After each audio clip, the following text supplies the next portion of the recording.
Yeah, The we're rolling.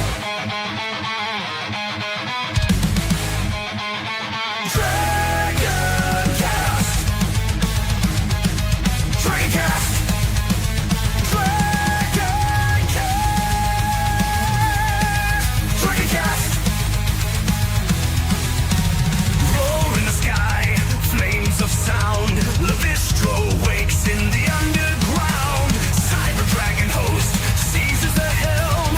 Dive into the madness of virtual realms. Welcome to DragonCast. Fire breathing wide, screaming loud. Lavistro's here to shake the crowd. Psychotic dragon ready to ignite. Hold on tight, we're taking flight. DragonCast. From Gamergate to Goonergate, woke crusaders spew their hate. Lies unfold before our ears. Podcast rage to calm our fears. Reclaim gaming in DragonCast. Fire breathing wide, screaming loud. Lavistro's here to shake the crowd. Psychotic dragon ready to ignite.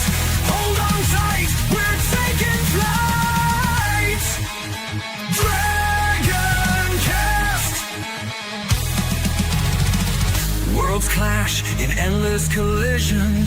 Gaming news with a fierce precision.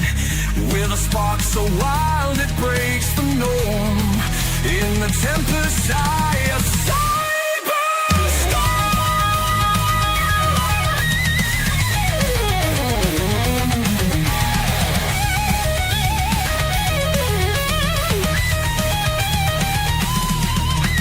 unethical, your analyst face the score. Truth burns with a psychotic roar. Corrupt suits sneer what they despise. DragonCast will open your eyes. Integrity found in DragonCast. Fire breathing metal, screaming loud. Lavistro's here to shake the crowd. Psychotic dragon ready to ignite. Hold on tight, we're taking flight. DragonCast.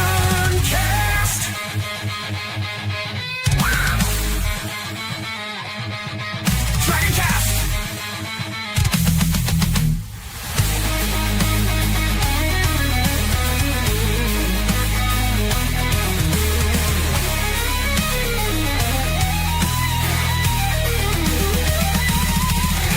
Wings of justice cut through the dark. Lavistro's roar ignites the spark.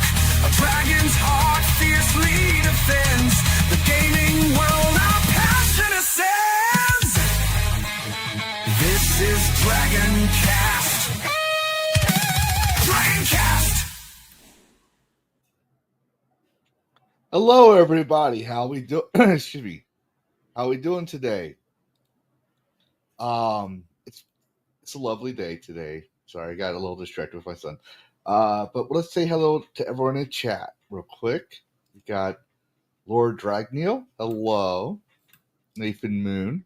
Hello, Nathan. Thought I had my contacts on, and it turns out I don't. And Roadkill. Hello again. And Seen and Heard.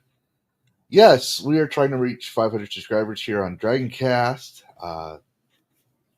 And before we get into the guests of honor today, and as well as catch up with everybody here, I do want to address something, and I do believe our chat 110,000% agrees with me on this. We did have this discussion ourselves. Before I forget, Bo is not feeling very well today, so he won't be joining us today. So send your thoughts and prayers and profile picture, emojis, all that stuff to Bo so he gets better. But we all know what happened with Hypnotic and the past last week, and we also know he's back recently, and we all know why that is. Okay.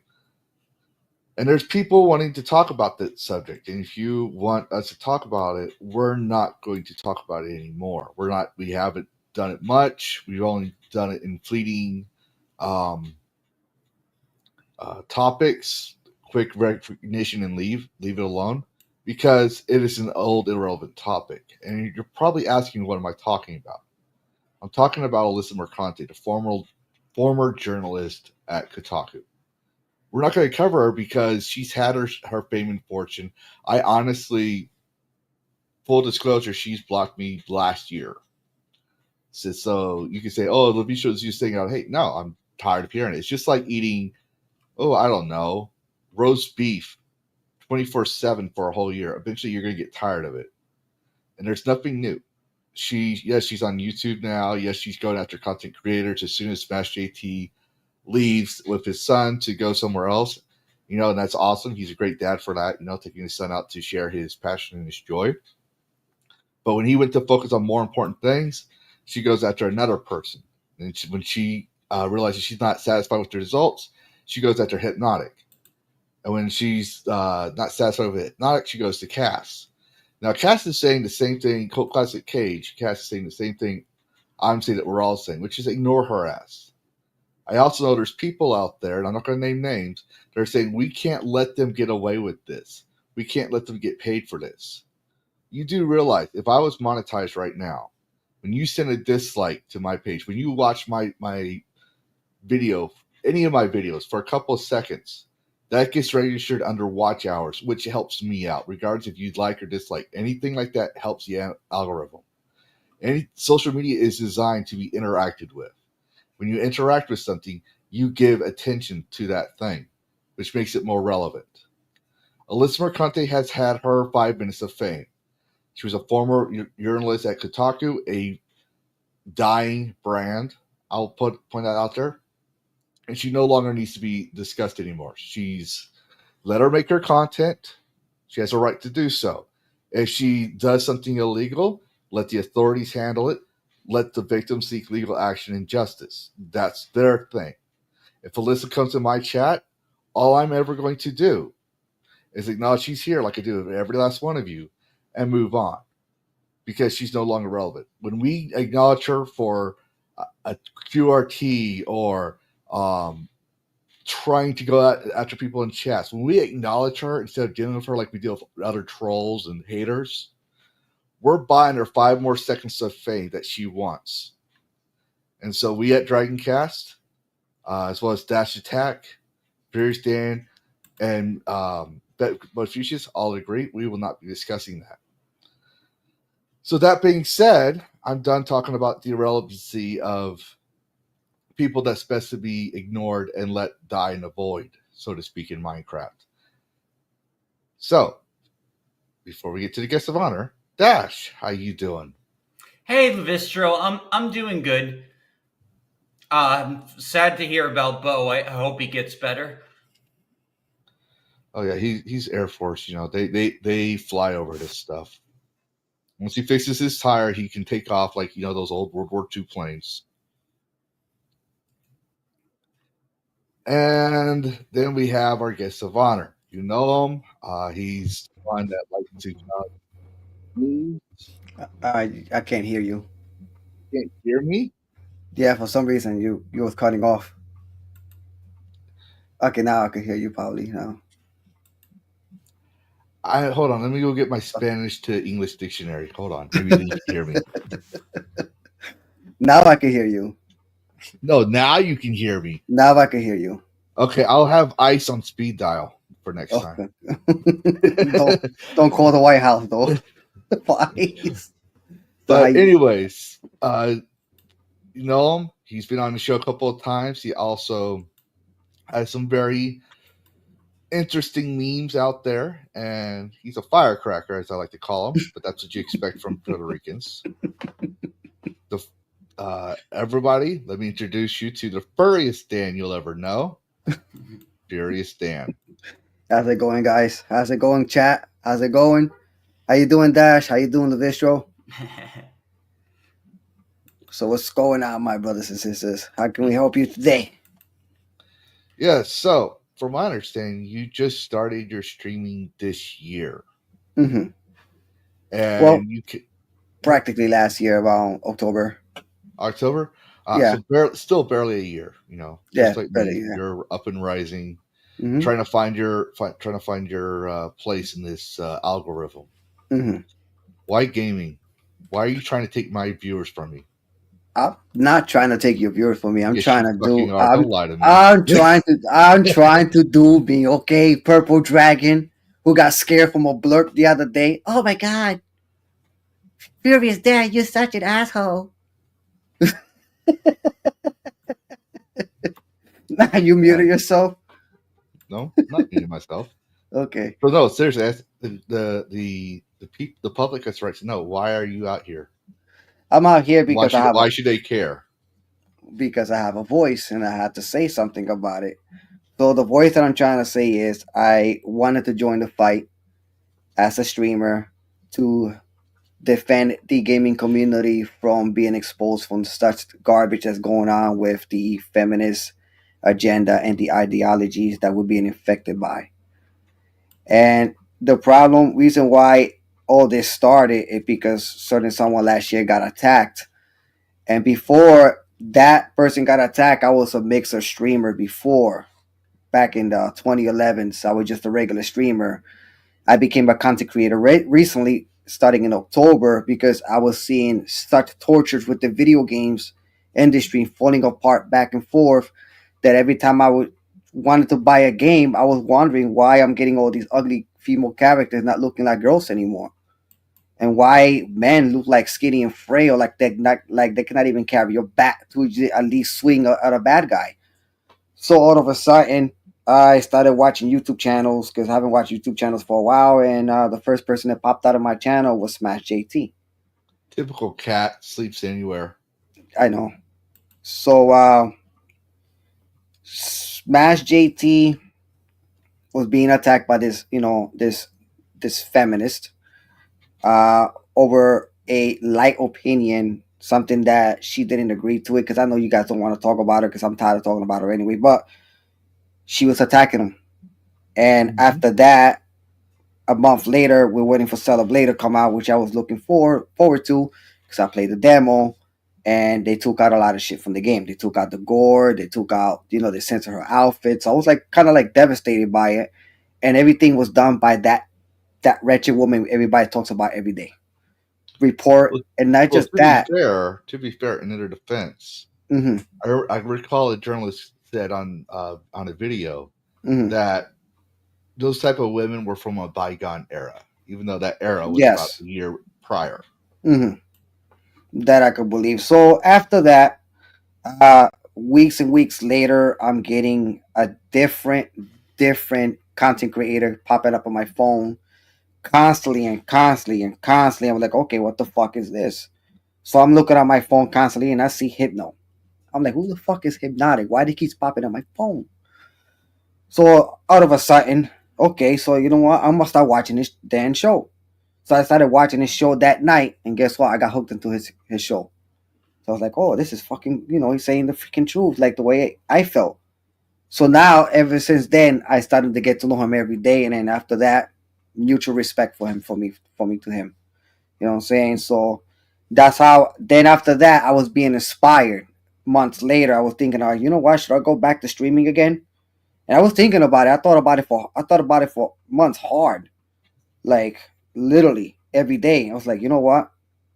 Halloween pops up, and this is like a week before Halloween. I started to learn more about OBS, mostly with OBS. I started to learn how to do designs again because I went to graphics. I went to school for graphic design, so I started doing video editings again, and everything became experience. And then after that, I kept on doing and doing and doing it until I created my own show, which is Retro Overkill. Retro Overkill was born. So I ended up showing the video coming soon. I showed it to Hypnotic. I said, dude, I'm gonna pop in.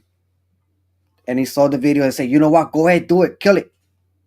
And after Yes, that, Doc has that's been very supportive of yeah. new streamers. He always says we need more voices out there. Like And he's the one that kind of hinted when I was doing Lavistro plays on his server to just go fucking stream.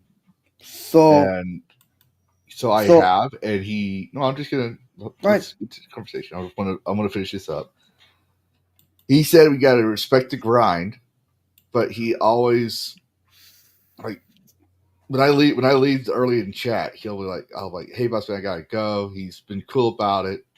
He so it's kind of nice to and I think inspiring for the viewers to that you're uh, got your inspiration from Hypnotic or encouragement, I should say, from Hmm. Hypnotic to continue streaming. And But over times that I started streaming, I started streaming for months and months and months. what was your first stream then? When you started as Retro Overkill, what was your why Retro Overkill? Let's go with that. First of all, why I call it retro overkill, because I used to play a lot of retro games. I still play retro games to this day, no matter what. And then overkill means I go past hours and hours of streaming, which I do an overkill of hours, 8 hours, 15 hours of stream, or 15 hours without streaming offline. Just play for hours. I will play from the morning to dawn. That's called an overkill. That's what I call it, retro Oh overkill. That's a Oh, meaning you to got that. something to say, Dash? no, I'm just like I could never do that. Well, No, believe. it can be done. It's I don't encourage it too much. Like, don't ever do it because after a while, people don't come and watch. Like, unless you're like one of those lofty beats or whatever those music. You know what I'm talking about? Those that one with the girl with the headphones. Is it lofty beats or whatever? I keep wanting to say lofty pixels, and I know it's not lofty pixels. That's a It's not content creator, lofty. Oh man, I but hope he comes it's back. yeah. But those 24-hour music streams where they play nothing but music like a radio, those succeed because all you're doing is just popping it in there, walk away, mute your mics, and no one can hear you in the background. Hmm. Uh, but 15 hours of gameplay, like I was telling damn, like when I was doing the 7 Day Survivor achievement, I don't expect people to show up because That it's going to was be too crazy. fucking long. And people did show up. People came to support. And when you build your base, they will support you. Like we got 10 viewers right now, people coming in. Like for example, we have Cesar, came in, been here since the first DragonCast episode. Hmm. We got Frostfang, one of my mods, right? BBC, love this guy. But Oh, definitely. my point is that it's usually optimal to do about I say about 2 to 4 hour streams. It's what I start doing because that's what when you look at your algorithm and your views, you can see it. Yes, towards the end of my views, you get more, and then like on Friday nights, I'll stream a little late, depending on what's going on. Like Easter coming up, I probably won't stream very long, or I'll won't stream on time. I'll probably stream a little later because Hmm. the Easter bunny. But yes, it's Miss BBC. Where are my manners? There he But comes from BBC now. so what was the first game you streamed? I mean, let's market yourself, dude. What did you start streaming, and what's your focus on streaming? Like, what kind of games?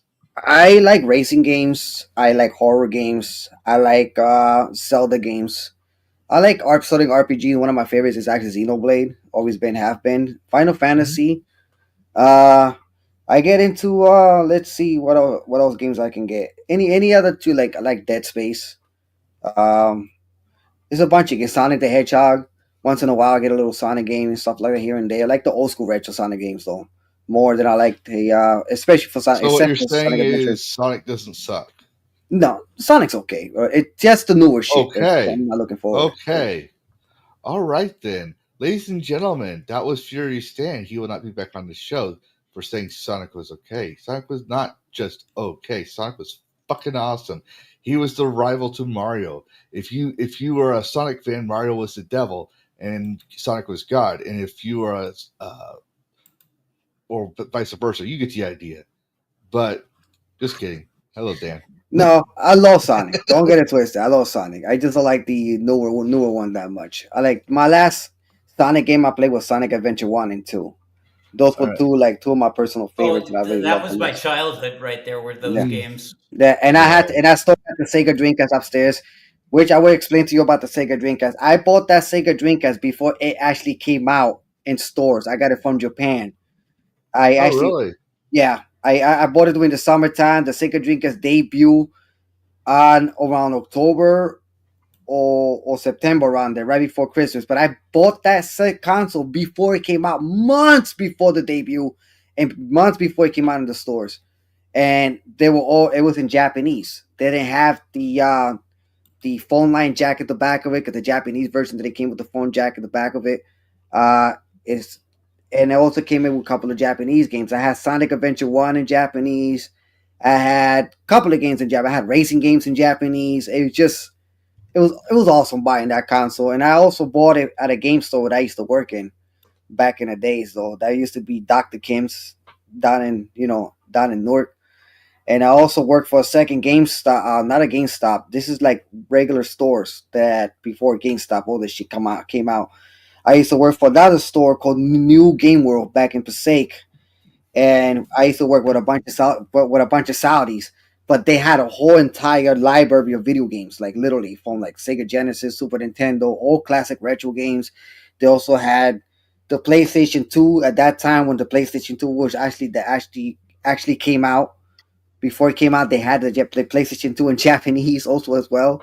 They were getting these consoles before it was released in stores. Nobody even knew about it barely. I'm one of the guys that knew about it, so I took a PS2 in Japanese and took it straight to the house because I actually bought it for like what $400 at that time. Yeah, I took that, and it was actually pretty cool, playing those games in Japanese. You know what I'm saying? So yeah, so they had a bunch of other games too in That there. Yeah. that's very interesting. So what you're saying, because I'm trying to simplify this, hmm is you there was a store that you went to that had all I these used to I used products. to work for one of them. I used to work for New Yeah. Game World. Okay. The So one it I was bought Game World. Okay, I yeah, missed that that part. was the one in Passaic I worked in. The one that I actually bought the system from, which is the Dreamcast, I bought it from a store named Dr. Kim's. And Yeah. that was the time I used to work at a clothing store, and then when I went and actually So basically, they had the Japanese version, so the ones that was meant for Japanese market, Japanese not really market, yes. overseas, not the Yeah, overseas overseas. consoles. So yeah, they Uh, come out first in overseas before they ship from here. So right now, okay, if a so new what I was wanting, because we trailed off topic, I gotta remember mhm. you do have a tangent. Um, what was the first stream as Jerry Stan / Retro Overkill? Like, what was your first gaming stream? I totally forgot which one I played. I think it was, if I'm not mistaken, I think I don't know. I'm gonna go check it out. Which is the one at first? I think it was Call of Duty. Some matter of fact, I think it was Call of Duty, Modern Warfare 3. It was, yeah, Modern La- Warfare 3. Last year? Yeah, of last year. Yeah, it was Modern Warfare 3, and then it came out with BO6 after that, which I really fucking hate that game, and I never wanted to Hmm. play it ever again because it was just so much censorship to it. I will find it right now. The videos I have. You It do was seem actually to also have a presence. I remember seeing you on Stark of Iron, and some of y'all some viewers might remember you from Roger Ryan Athlete's podcast. yes, yes So, from the first podcast. so tell us, how did you first get? How did what did? Yeah, I can't speak. How did Ryan pick you to be one of his panelists? Because he saw the creativity. He saw the way I built the show and everything like that, and he was actually seeing some potential in me. And then after that, like on at least by 1 February, he decided to send me a link to go to his show. So the first time I started being on a panel, I was really like a nervous fucking wreck. I didn't know what to say or anything because you in front of people, and I was ready. Really don't know what to say. I was grateful, but I was nervous. Uh, he was introduced me. I talked to Ryan. I'm a little nervous. I don't know what to say. But after that, it turned out to be very good. It turned out to be a great interview. I hope I didn't offend anybody because I'm trying not offend anybody. I'm trying to like be a person in the community. Be able to entertain people and make sure they have fun and have a great time. And Yes. after, yeah, that's what I wanted to do. Like be able to have friends. You know what I'm saying? Have friends around. Get to know people in the chat. I got a lot. I know I got to meet a lot of great people in the chat. I got to meet a couple of months later. Seeing her been coming to my show a lot more. I've been seeing Roadkills. I think I bet Roadkill about 3 or 4 weeks ago. Charlie Nuclear started up here. Wonderful people, man. Wonderful people. I started to meet who else I got to meet? I also met one of your friends too. Was Freedom Fighter 76 is right there too, also as well. Mm-hmm. He's fantastic. Fox Hills.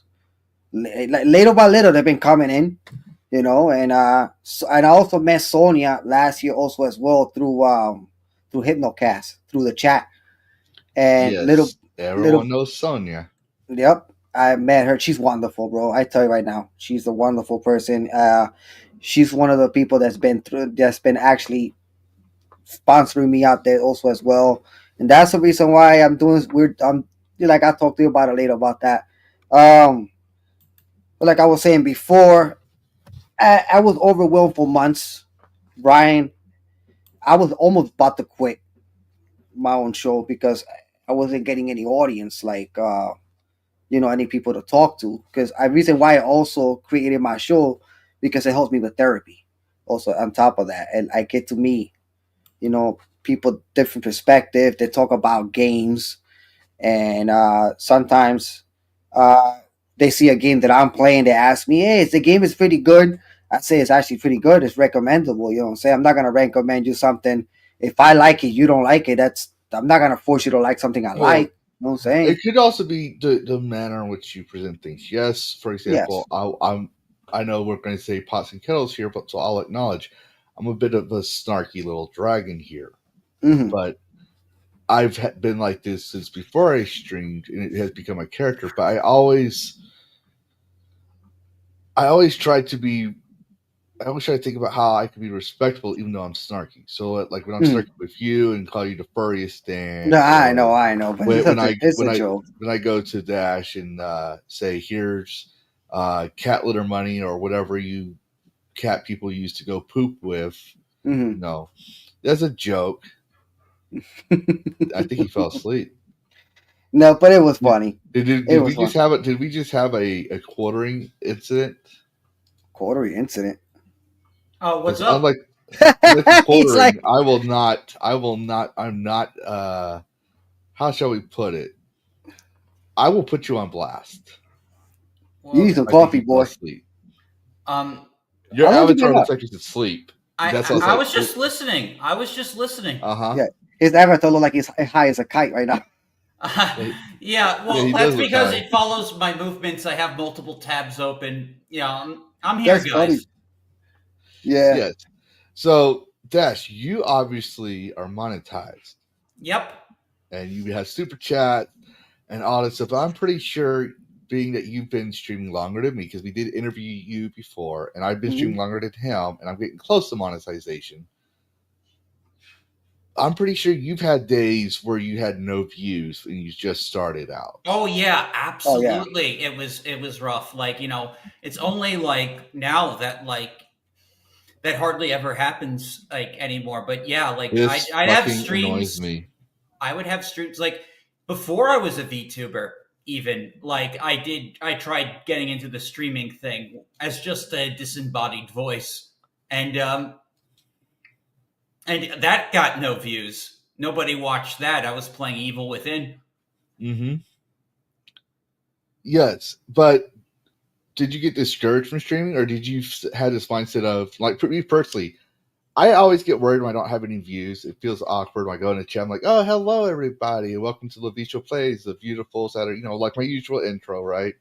Right after it's done, you just see me, and I don't have nobody to highlight, like, for this. I just kept persisting. I just kept Mm-hmm. persisting, and eventually, like, I did build up a streaming audience on top of my video audience. Yeah, because you have to have the mentality you're going to stream no matter what. You can stream to Yeah, either zero. way, I'm gonna game. Either way, Yeah, I'm gonna. you're just sharing your passion and your joy. Like, if no one was watching and we're just street idiots, we're just street idiots talking on a screen. Regardless if we got 7 viewers, 0 viewers, 10 viewers, the eventually people will come and watch, and if people resonate with your brand, they're going to follow it. Yeah, And that's the thing that I wanted to give Dan, because he said he was discouraged at times because he gets no views. Don't go in there thinking you're going to make it big. Like, go in there because you want to go in there. If you don't go in there, this is for everybody. In my personal view, I think Dash, you probably agree with me 100%, because but But if you disagree, you're the guy that's been more experienced in this than It's a I am. climb. It is a It is. climb, but It's a grind. gotta, And what do gamers do? What do? we grind. We grind the fuck out of shit. And So if and you I can't, was if you go like there are days where you can't stream because you're sick or you're tired and you need some me time. Yeah, take that time off. But if you don't focus on the grind, if you came in there thinking you're gonna get rich and have making millions of followers, that's instant impossible. celebrity status, all that stuff, and you're upset that one day you don't have a viewer, you're not gonna make it. You're just kidding yourself. That's my Yeah. personal view. You got to be like, I'm going to play video games anyways. I'm going to stream it anyways.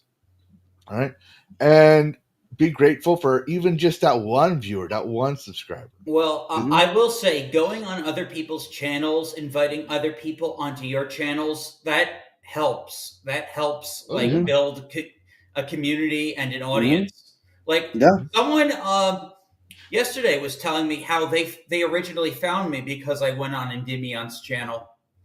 Yeah, I used to love Endymion. I got asked. So I know this is Dan's show, but I got asked because I think I got asked, what was it like being on his channel? Because I keep forgetting he live streams sometimes. Well, what was it like being on his channel? It was I didn't expect it. I was trying to get him onto my channel, and he just let me onto his show. Oh, wow. And Grums and Cabrutus were on there, and so was another content creator whose name I can't remember, but I think he's a big guy also. Yeah. I was like the smallest account on that, and it was fun, and apparently Airbag recognized me from the stream. Oh wow. That's interesting. But yes, Dan, I just want to put that out there because I know you're still going. Like you have, I pulled it up here. Everybody forgive me. The dragon needs glasses, and he doesn't have his glasses on. 104 subscribers. So last time I looked, you had 88, which was about, I want to say about a month and a half ago. So you're growing big. That's. I've always been followers. told the first 100 is always the hardest. When I made my big push, I already had 100 subscribers because my account's old. So I kind of cheated.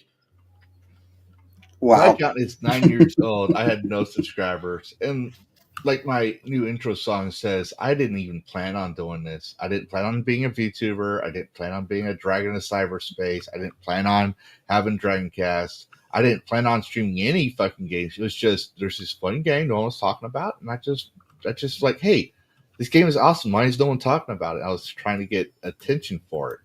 I truly believe DragonCast and you are going to catch on. I truly believe that. So do I.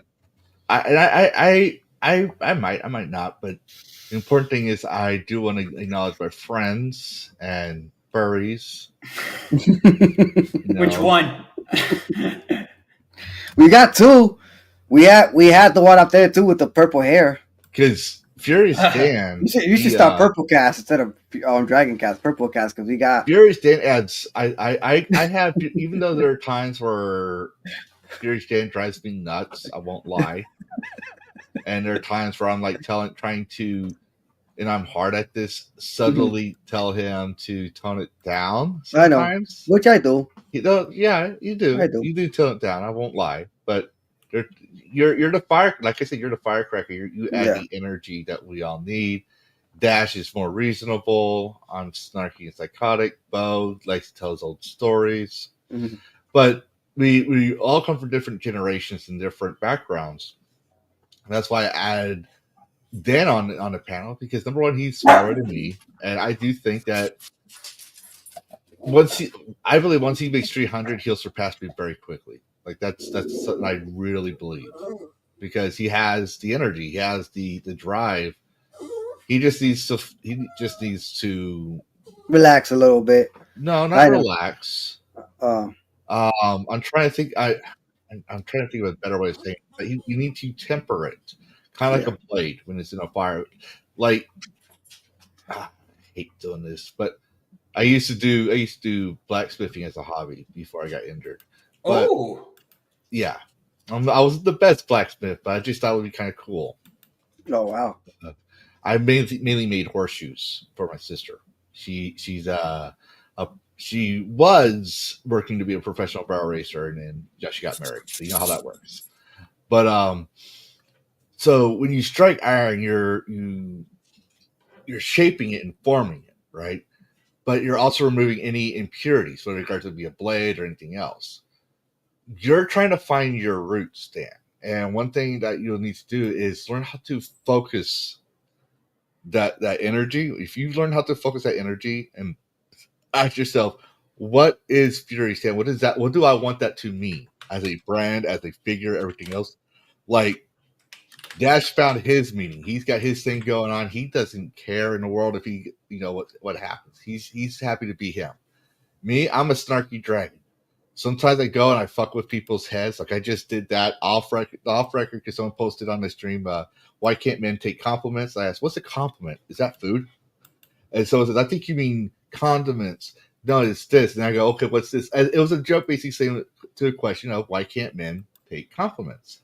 So, I just was having some fun trolling around with that person.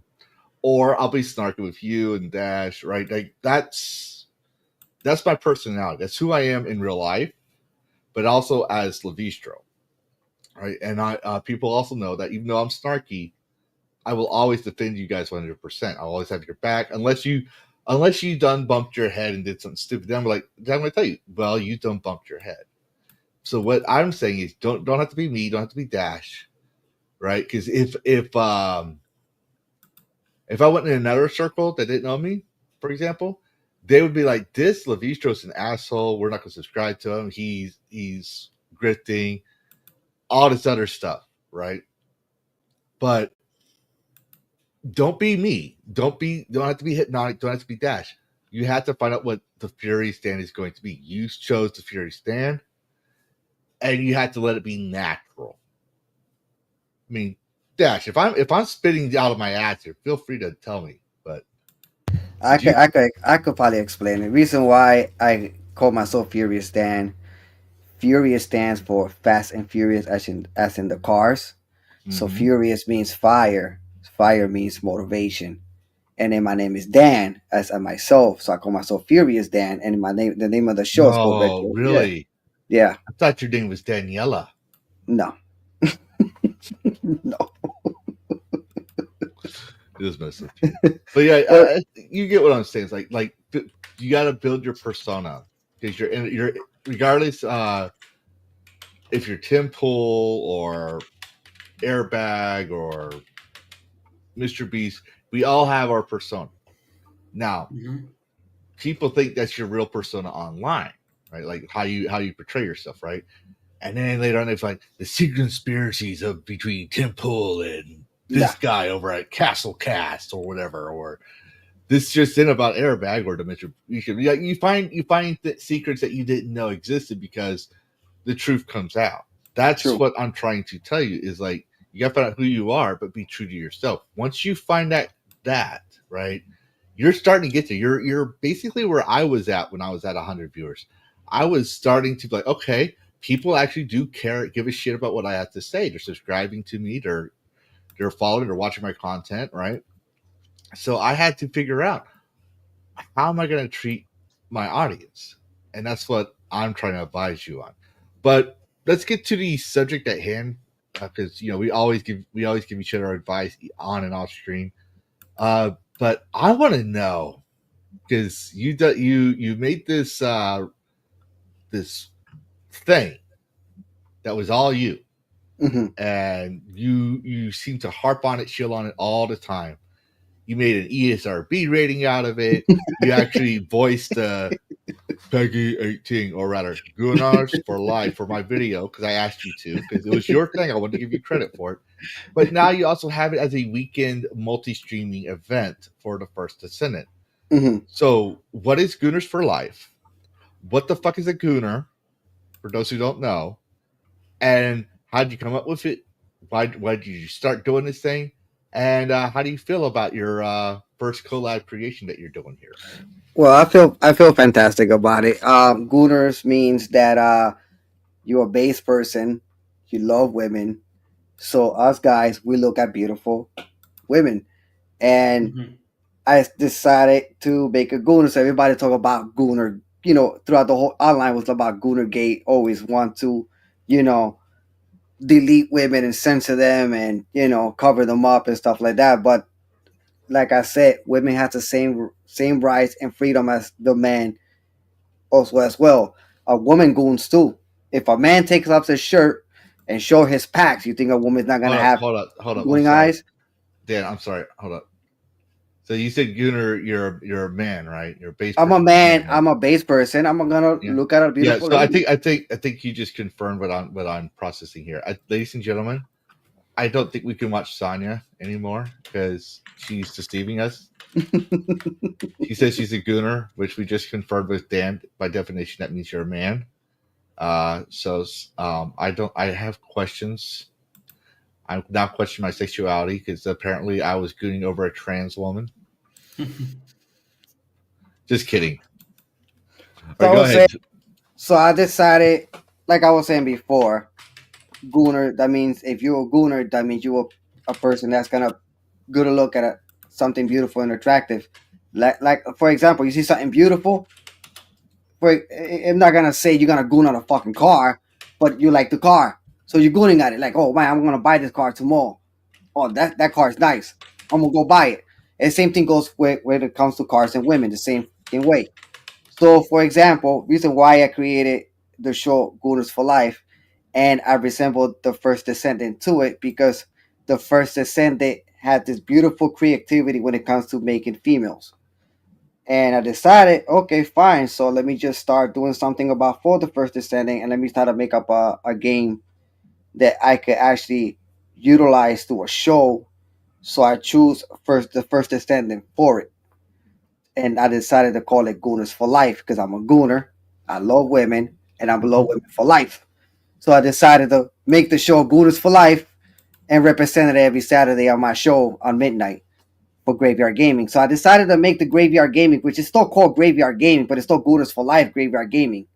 So we also make birthdays like we've been doing for the past 3 weeks already. My birthday, your birthday, now Sonia's birthday is tonight. So happy birthday, Sonia. So she's a gooner. She's a gooner for life. So she's gonna be in the show. You know what I'm saying? So it's up to her. Like I say, it's fun. I do it for fun, and you get to see beautiful girls in bikinis all day, even though they're fake. But it's Mm-hmm. fun. So and they carry guns. They're Yeah. shooting bad guys. You know what I'm saying? You know who can get more sexy than that? They had hot tubs.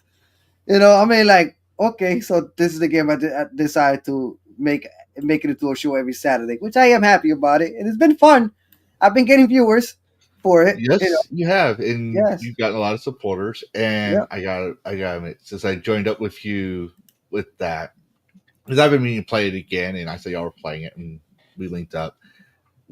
I think people like the hijinks that we do, the gamer talk, the hmm shit we give each other. We make Right. fun of each other.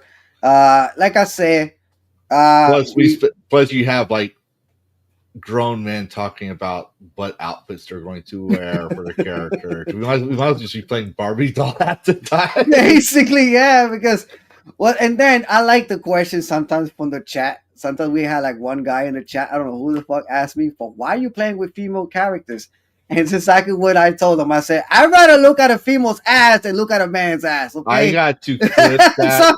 Sometimes I got to clip that part of that video I made. Christine said the same thing, and I'm going to say, this is what I'm going to tell you. Why are you looking at a man's ass? If your excuse is you don't want to look at a man's ass for 8 hours, I'm going to say, why are you looking at a man's ass? Why not look at the fucking crosshair you're supposed to? Because you play as a female character, you're gonna be so mesmerized by the female's ass, you ain't looking at the crosshair. And what happened? What happened during the first day of us joining together on Gooners for Life? I was staring at a female's ass in a maid skirt going up and down, and we were and just going falling off around the in circles because I got distracted. and falling off the cliff. What I like, for example, you throw you go and make a double jump, and then you use the freaking the funny part that you make a double jump and you use the freaking gravity hook. I'm like, oh shit, I missed the gravity hook. Oh, forgot, I got distracted. She got a hot ass. Yeah. So it adds more content too. That was funny.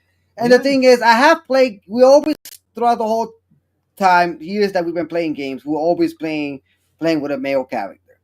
And every time a male character goes into a hole, right? Let's say right now, try to escape from a monster, and you see a little hole. Guess what? What's the first thing you see? It's the ass. So I'm like, oh damn, fuck! I'm getting mooned over here. I'm like, fucking guy going under the fucking hole, and the fucking camera's focusing on his butt. Yep. I'm like, yo, this is why I focus on the crosshairs. And since I'm not interested in men, I'm not going to goon on men. It just trains me to keep my eyes up there. But the man in me, once they see a female's ass or female tits, I'm just going to be. I can't control that. And I'm also a fucking dragon, so you know what that means. The first thing that pops in my head. All horn dogs. Yep. Yeah. It's like shiny things, you see it. We're like, we see the shinies, we see the boobies, we see the asses. We're like, yeah. Why do you think we every story involving a dragon has a female in it and a jealous boyfriend? Exactly. But yes, so sorry about the dog. Dash, I know you're not usually on when we do First Ascendant, but have you tried First Ascendant? Yeah, I am. I'm on the first dungeon. I didn't really have anyone to like really party with, and I'm too far behind to like really get into it. But no, I did. No, you're not. We actually will help you out. They've helped me out to catch up because I didn't complete the main story. Mm-hmm. All right, maybe we'll find a date for that at some point. Yeah, you've got to work with Furious Stan on that one. He's the one in charge of that stream. It's at midnight. Lavistro, I'm so fucking tired of you roasting my ass and saying I'm a horrible gamer. Yeah, so I don't normally stream unless it's like a big release. I don't normally stream that late, and if I do, it's only going to be for a little bit. Oh yeah, you can just stream whenever you want and leave whenever you want. If it gets past your bedtime, it's past your bedtime. Yeah.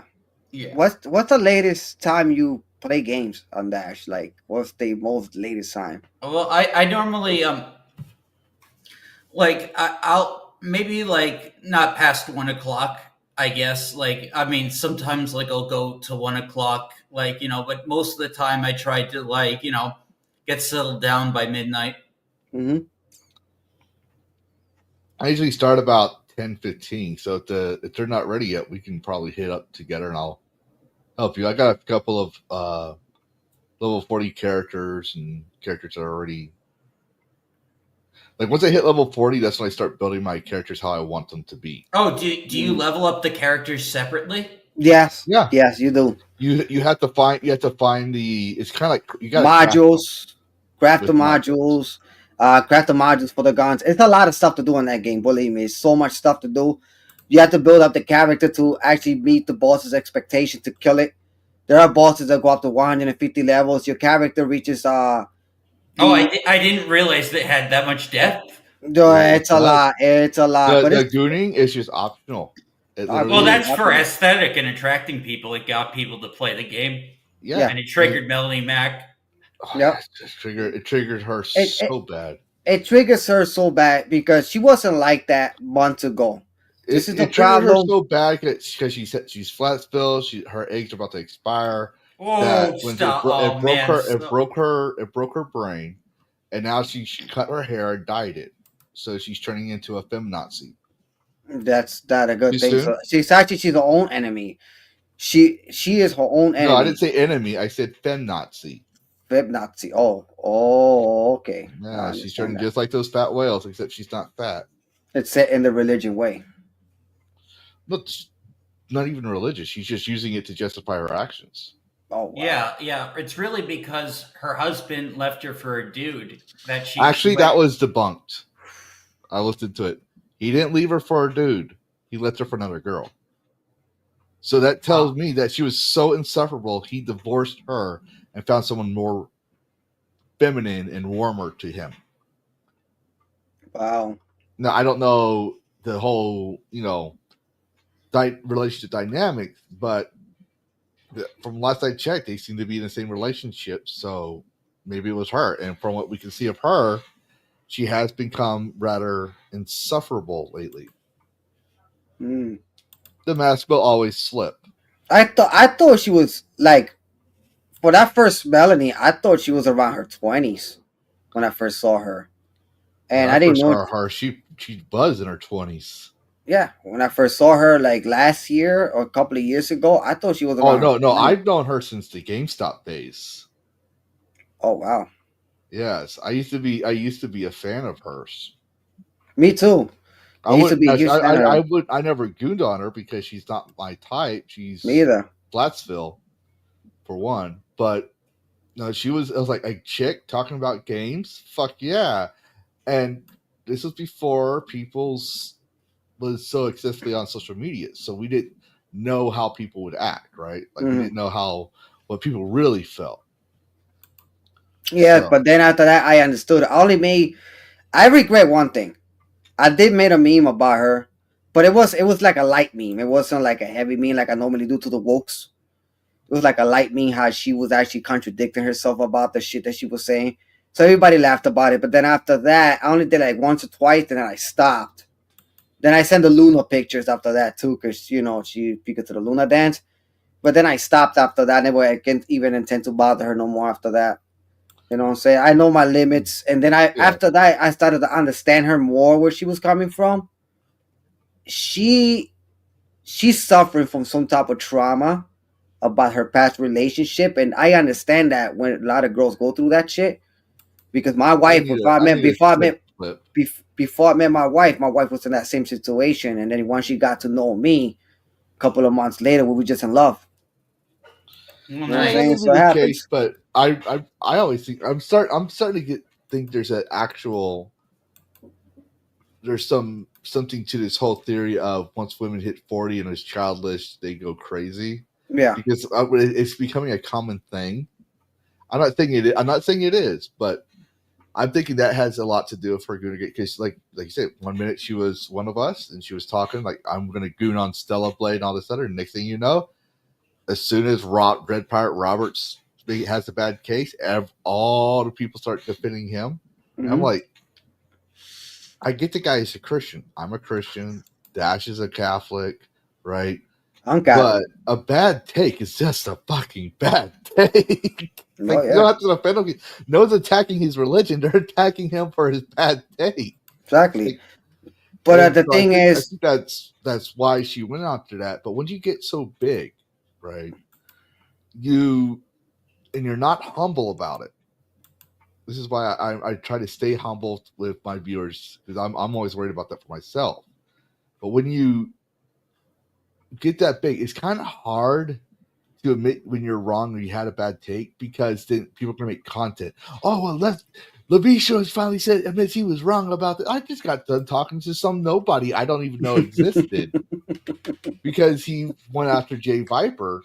I was like, okay, let's be honest here. You know who the guy is, and second off, he did come out and admit he was wrong on something, and he wanted to harp and be like, no, I didn't know this, and like make all these excuses. I was like, well, I could do it. I was able to do it. Here's a screenshot of the guy that blocked me, and I was able to tag him, or this, that, or the other thing. It's like, let's be honest here. And I didn't go like he did. Like once I was satisfied with my discussion with him, I mm, moved on, right? But there are people out there that when you get big, regardless if it's just over money or your success, whatever the case may be, there are people that are going to make content because they're going to punch up. They're going to punch up and say this, that. So I can understand where Mel didn't want to admit she was wrong or Demion or JDA, except for JDA has a history of this, so he has no excuse. But at the same time, if you claim to be a Christian, one of the main virtues of Christianity is in Catholicism is humility. Admit you're wrong, take the licks, take the L, move on. Like that's just the nature of the beast. We aren't perfect, and the best thing that a popular streamer can be is like, I made a mistake. I had my menopause. My menopause was going on. It was Shark Week, whatever the case you want to call it. I was wrong. I jumped the gun. If you guys like girls with big breasts, that's cool. It's just not for me, right? That's the thing with that people have to be remember where they came from. Be honest, transparent. That's why that's why Hypnotic. I think he had, I can't remember correctly verbatim, but I think he had about 5K followers when I became a mod for him last year, and now he's up to 80 some, 90 some K followers, and that's because he's been honest. He got noticed through Gamergate 2, and he just skyrocketed because of his transparency. That kind of thing is rare.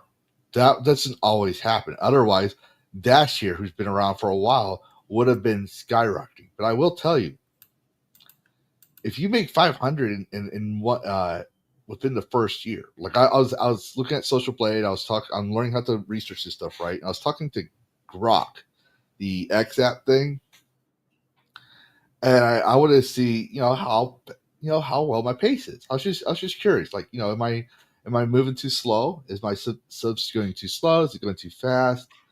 And it basically said, compared to most people, they don't get 500 in their first year.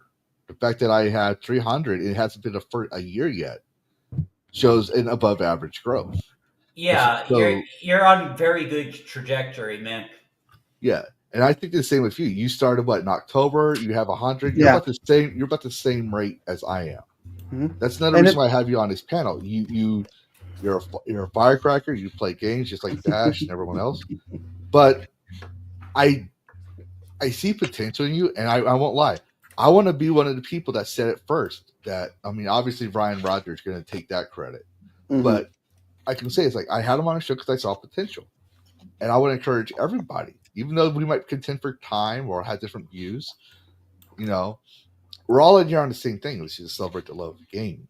Yep. Especially gooning gaming, which we all know. That for those who don't know, Dash was gooning over Geralta Rivera today.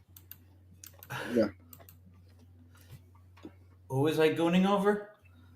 Geralta Rivera. Geralta Rivera. That was funny. The Witcher. Oh, yeah. You were playing that game today, motherfucker. You can't remember the main character's name. Geralt. Yeah, I wasn't gooning to Geralt. Geralt, not really. I beards. Nah. Dude, you're gonna have to start waking up to my jokes. Yeah, but no. You're gonna have to. If Triss Marigold was in my playthrough, I'd be gooning to her constantly. Oh yeah, who wouldn't? Oh man, she's perfect. I'm probably gonna be gooning over here soon because the community said, "Hey, Lavistro, we want you at the Bayonetta. We want you to play The Witcher 2 and 3." I had to clarify that I said Witcher trilogy. I don't mean I'm going to start with Witcher 1, and I'm not going. Yeah, don't play Witcher 1. It hasn't aged well. Oh wow. No, it has. I found I still have it. I actually have the game, but I tried it. I put it in my hidden files because it doesn't have achievements, and it didn't age well. Hold on. You want it? Well, you got a mod with us, Sonya. You still got to be a mod. Oh no. Well, I mean, she could mod. Let me put this. Let me let the chat decide. I normally don't do this, you guys. Yeah, y'all gonna go ahead and talk. I normally don't do this because, unlike Lavistro Plays, DragonCast is a monarchy, extreme totalitarianism monarchy. But we'll let the chat decide on this one. But you should go ahead and discuss things. So, like I said, I'm gonna be playing other games because I have bought the Devil May Cry series also as well. That was on Steam for like $9, so I bought all three of them, which is the classic collections. And I also bought the Devil May Cry 4 also as well. On top of that, Devil May Cry 5, I had it for such a long time, for the last few years already. Even though I beat it, but it was still a good game though. The only character I don't like about Devil May Cry, it's Nero. Nero's annoying as shit. And part 4 was good. Part 5, he's fucking annoying. But it was actually pretty good. I have bought a couple of games on Steam already so far. I also have bought the Resident Evil collection from GOG, 1 and 2 and 3. And they also, I heard that they actually remastering the old games in GOG Galaxy and GOG. And then also the Dino Crisis remake were remastered also as well, Dash. Oh yeah, the GOG The Yeah, God ports are, I hear, really good. I have the PlayStation 1 version, but I've never played 2. It looks they like 2's very expensive, so I might get that on GOG at they some have point. they have it optimized for all I heard too. Very optimized. Looks really nice and clean. And I was playing it the first time I bought it, but I didn't get to start playing it completely because I want to be able to save that for a stream Maybe and Halloween horror or this something. October. Yeah. That's my Halloween block. Dash's Halloween horror. So what I'm gonna try to do the first week of October, that's what I'm gonna do. The first Resident Evil, the actual classic, not the remakes, the actual classic. I'm gonna start doing the classics, and then I'm gonna start doing the first three remakes, which I'm not looking forward for the third remake, which is fucking garbage anyway. You know what I'm saying? Because they fucked up on that one. But the classics, I'm looking forward to play. You know what I'm saying? So I'm gonna get to do that. There's a lot of stuff. There's a lot of goals I have to accomplish as a content creator and also as a streamer who likes to play games. Because when I play games, it relaxes me. It's called a call it a day situation.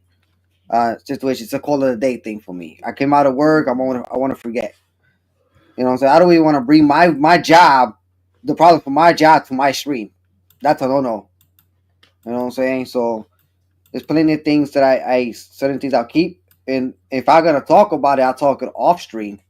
You know, and maybe get to know everybody at the same time. But whatever I have a conversation in the stream, like in this backstage of the stream, it stays in the backstage of the stream. It doesn't go out the door.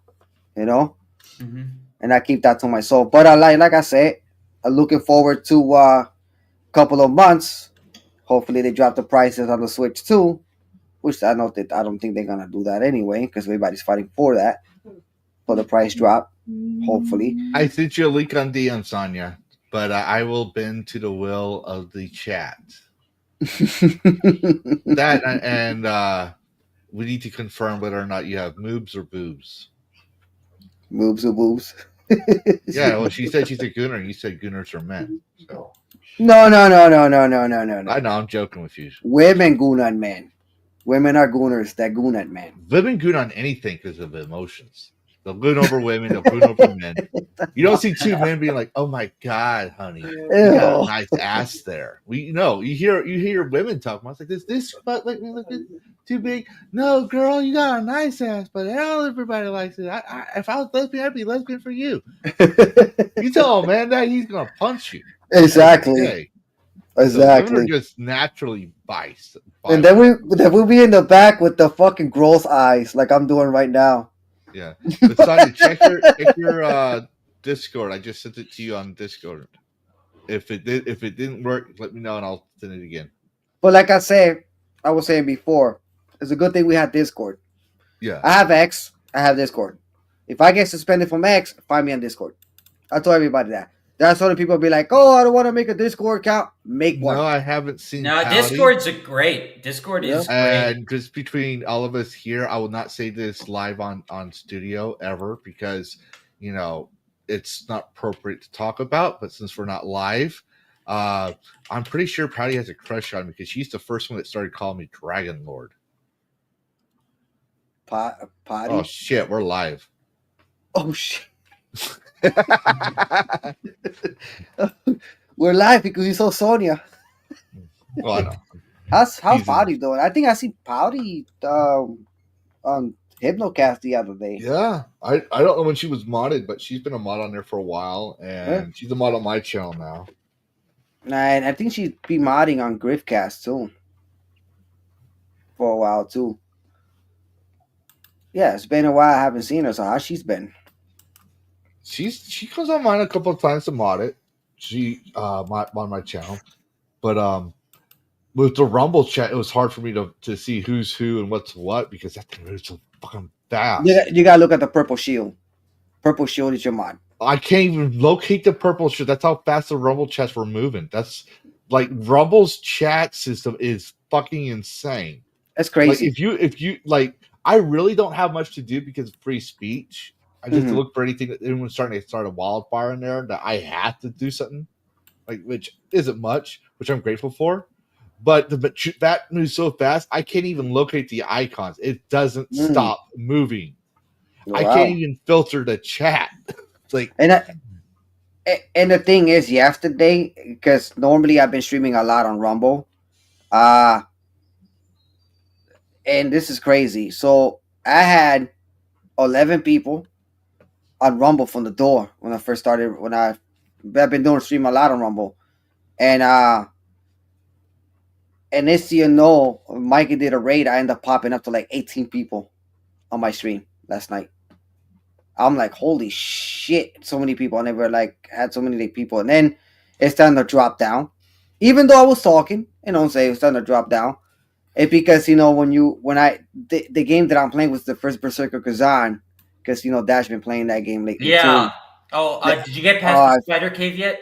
I fucking passed that shit. I fucking hate those spiders. I passed it like no tomorrow. Okay, I'm on that part I gotta right add now. those 2 games to the list because I got the first Kazan thing to Dash and I just pulled a bring part on the other one. Yeah. But yeah, I gotta add those to the list because you gave me as a birthday gift, which is awesome. I want to play it, but I'm kind of nervous. I'm pretty sure my computer should like you with V2 model. Yeah, no. Oh, Dash. Yes. I'm not gonna spoil the game for you, but I'm gonna tell you one little thing. When till you get to the part with the girl? Ooh, girl. Nice. Yeah, that girl you rescue, the pink hair. Oh, don't tell me. Don't tell me. Don't tell me. I know. I'm just looking forward to. The fight is gonna be a fucking problem. That's hard.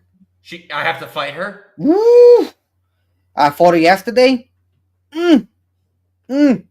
My God. Okay, just don't tell me why. Hey, No, Kenneth, how's it going?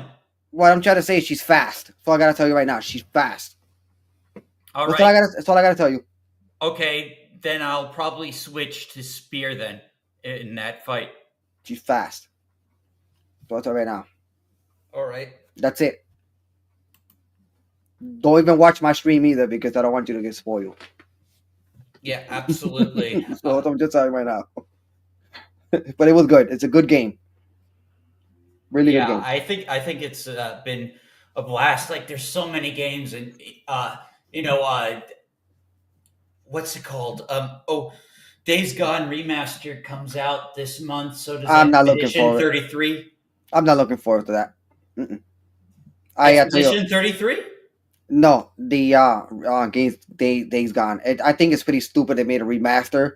I have the original one on the PC, and it looks the freaking same. It just maybe they added some stuff in there, or maybe they censored some stuff. I don't trust remasters right now. As I total fact from my perspective. I'm gonna be super pissed if they censored stuff, but if they did, I'll just like downgrade and play the PS4 version.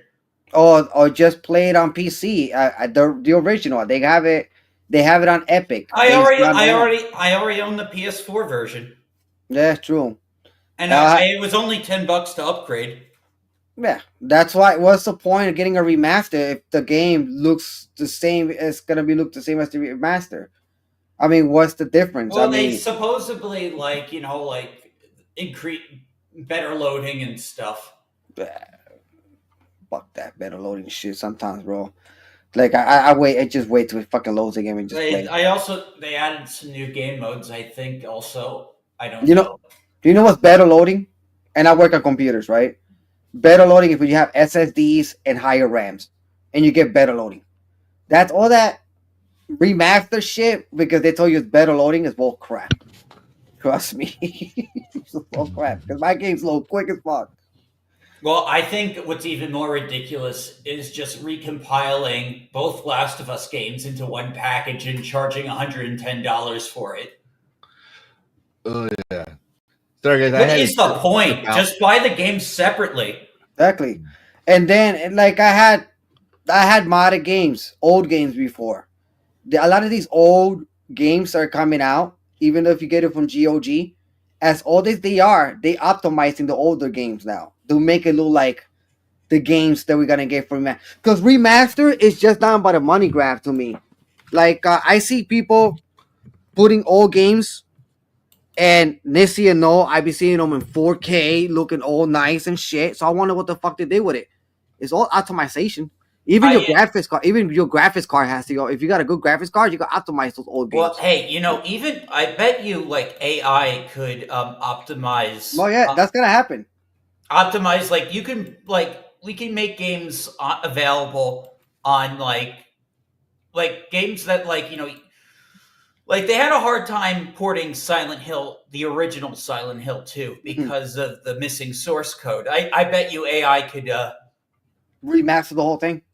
Yeah. You could remaster the old Silent AI Hill. is wonderful. I know like Shadiversity likes to harp on it, and there are people like, "Oh, you're stealing other people's art." Well, This, that's but- just him from an art perspective, and Yeah, he does go a little overboard with that. But AI does have great potential. So yeah, long, it does. It does. I do think it needs to be somewhat regulated, but I think when it comes to regulation, I'm more nervous now than I was, say, 10, 20 years ago, because they'll try to staple something in there as well that they could use later on. Oh, yeah. A little bit more. That's why I do believe that. So I tried making my own AI art model a while back out of curiosity, when the AI was starting to become like the new hotness, right? Because there is AI that will make game assets, and as you can see in my background, I do game design. Now it went from, in the past year, I shut down my freelancing network, and it's now more of a hobby where I just do game design artwork, but I can't model like I used to. So I tried to game the AI art. But one thing I learned is it's kind of like artists, right? You build a mood board of what you want to draw. You have this theme you're going for. You have pictures of, like, let's say you want to make a punk city, right? Let's go with that. So you'll have a Steam engine. You'll have pictures of punk Steam cosplayers, right? You'll have this that to kind of get you an idea, like maybe you like this top hat, maybe you like this guy's glasses, maybe you like this character's outfit, maybe you want to go for more 1800s capitalist. What do you call those guys? Those industrialists, right? Guys. Maybe you want to go for that more of a feel for the character design, right? So you're drawing from all those aspects. And the way AI is, it does something similar. It takes everyone else's work and photos, and it tries to build something new based on what it understands. Now, it is not artificial intelligence the way sci-fi creates it, right? It's not going to be like, what's her name? I'm pulling a brain fart. From Halo. Cortana, thank you. It's not going to be like Cortana, right? But it's going to do what it's programmed to do, which is use this prompt and use these pictures. Now, I sucked at it. My AI could not do it very well. But it is, in a way, it's kind of art, because when you look at digital artists versus traditional artists back in the early 2000s, they're saying, "Oh, well, digital art isn't real art because you're not really doing it." And the reason is because when you put that stylus pen onto a stylus tablet, right, to draw, you're literally doing code, and the code translates it onto the screen for you. That's literally what it's doing. But in a way, if you say, "Draw me Supergirl," using Shadiversity's video, because I watched the whole thing, and you change it up and you tweak it back and forth, you go back and forth between a Photoshop and AI back and forth to fix it, it's still art. It's your interpretation of Supergirl based on what the AI drew for you as a bulk. Now, do I prefer the human element? Oh yes, totally. I like to work with the human element, but I found it no different when I commissioned people to make, for example, Lavistro and, well, Psycho Dragon, but she's based off of, which is my studio logo. And, well, telling AI, I want this, this, and this. And I put in a prompt, for example, purple dragon, horns, red wings, red eyes. It'll do that. One of my, the DragonCast background is AI art. and it looks exactly like Lavistro, because I made it tell it something, right? I think we're not there yet in terms of AI art, but I'm afraid that if we regulate it as of right now, people are going to say, well, you can't use AI art for this. You can't use AI art for that, which is a gross abuse of the First Amendment. In the First Amendment, there's only 3 things that are not considered free speech: calls for violence, defamation, and obscenity. And for something to be ruled as obscene, in a case of porn, for an example, it has to fail the Miller's test. It has to fail 2 out of 3 questions. And that is true. And right now, what we're seeing with regular art, people are trying to censor art today. So I'm not going to say AI is art, but I am going to say it's leaning that way. It is Pandora's box, and I also made a AI art picture of myself. Lavistro, I want to show you some nightmare fuel that was made with AI. Okay, is it something we can share on the screen? Yeah, I'm sending it right now. Oh, okay, I see it. What the fuck? I know, cursed. I think I lost my Gooner eyes. Why is it doing it like that? I want it like this. There we go. Oh my god! I think I lost. Nightmare. I think I lost my Gooner eyes. That's gotta be his son, isn't it? Have you seen my Gooner eyes, guys? Yes. Guys, I can't see my Gooner. Did you guys find my Gooner eyes? I think I dropped them somewhere.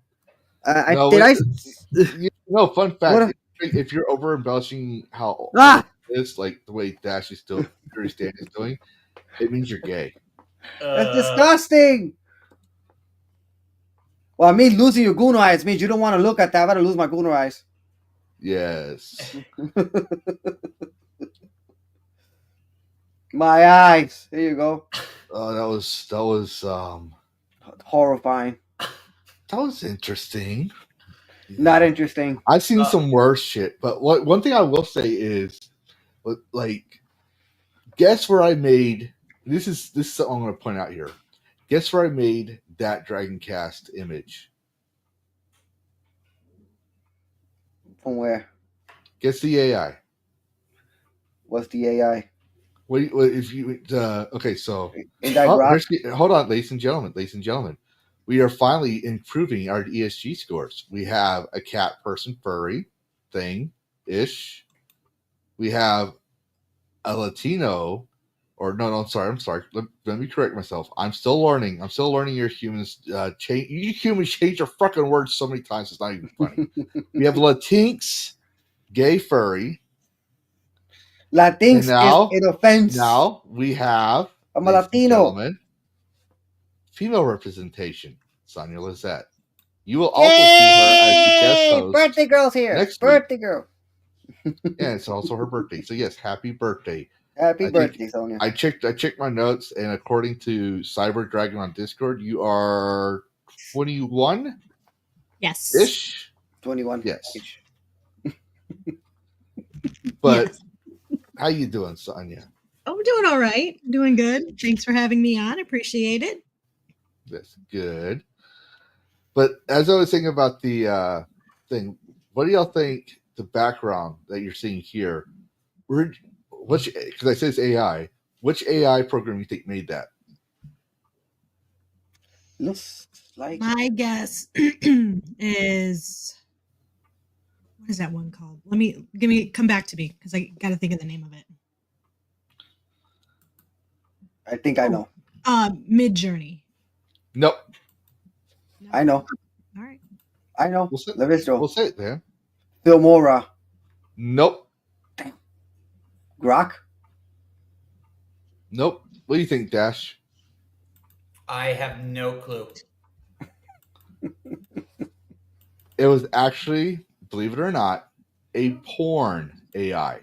Get the fuck out of here. They do a lot better work than regular AI, apparently. What? It's called Porn Labs are pretty good. Like yeah. It was called Porn Labs or something. You can I've made people use it. It was designed for porn, and you can make porn on it, but people forget. Even though it makes porn, it will make everything else you ask of it. Oh shit! And it did a really good job. So, just like I say when I say, yeah, I don't play when I play porn like erotic games. I'm not playing for its intended purpose, which is to beat off to it. I'm playing it because I think it might be an interesting game. I want that freedom to pursue things if I so choose. In this case, when I make AI,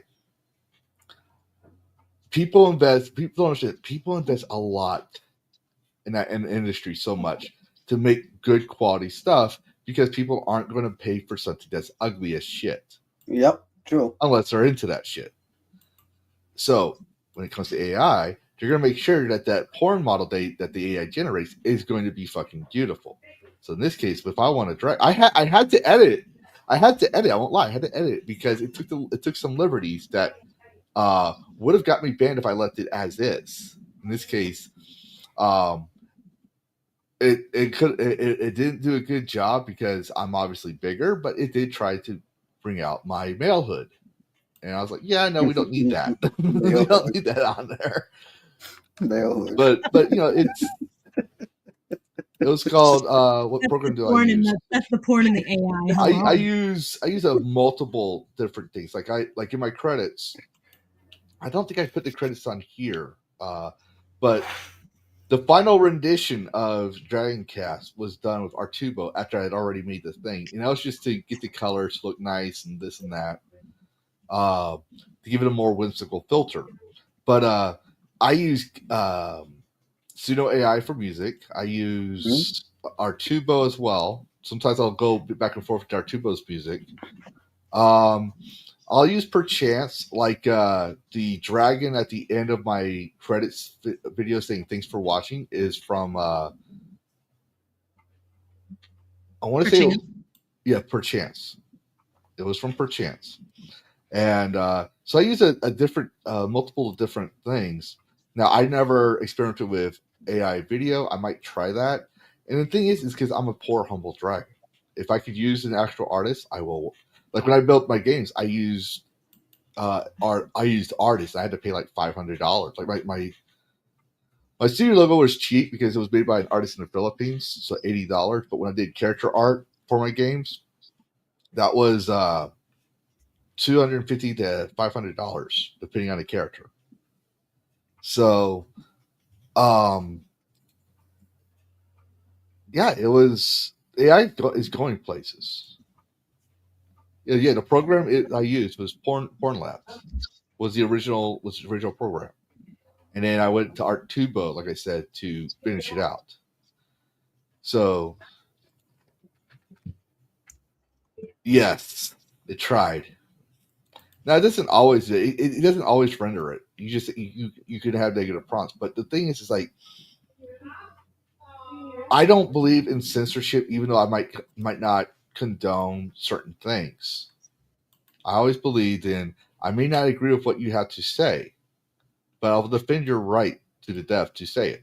And that's the case with certain things, like we were talking about offline that we didn't want to mention per se. Dash, help me out. What's the name of it? Yeah, No Mercy. No Mercy, right?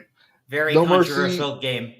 I'm going to say for the record because people were trying to say, "Oh, Steam got removed it." No, I looked into it, and the devs removed it. The devs themselves removed it. So that's something you could actually look up yourself. If you want to call me a liar, this is your chance to call a dragon a liar. But be warned: if you think you can slay a dragon, ask every victim on Twitter what happened when they tried to slay a dragon. It didn't work out very well for them. They got owned so bad. But I do want to mention, especially by a purple Barney dragon, got owned real bad. Yeah, well, at least I didn't take me 37 times to disarm a bomb. I'll just say that. But I do want to point out.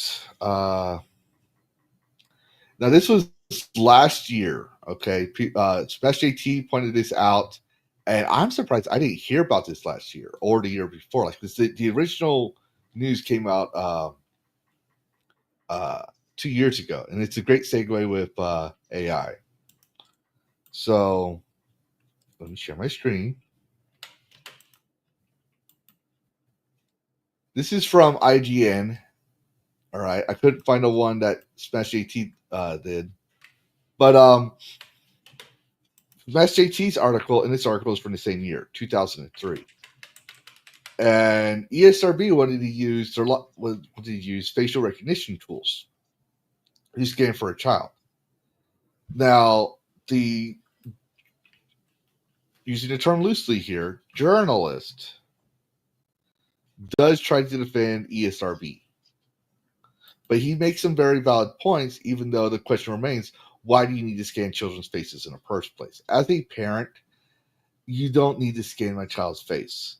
And you shouldn't even ask me for consent, which is what he mentions in this article. So they wanted to make sure that the ESRB rating is followed. Now, the ESRB was meant as a guideline for parents. It's like that Jack Sparrow clip. We think of them more as guidelines as opposed to actual rules, right? When it comes to the Pirates Code scene, ESRB is to help parents understand. Okay, this game is more. The content of this game is more meant for this age group, right? Like Y for youth, early childhood, T for teens, M for mature, AO for adults only, right? Like those are the rating systems. So they wanted to make sure that kids aren't playing certain games. Well, I wasn't 17 when I got Halo. I'm pretty sure most of us weren't 17, right? But our parents trusted us with that game. You know, that was back in the old days. Man, are we feeling old? But they say here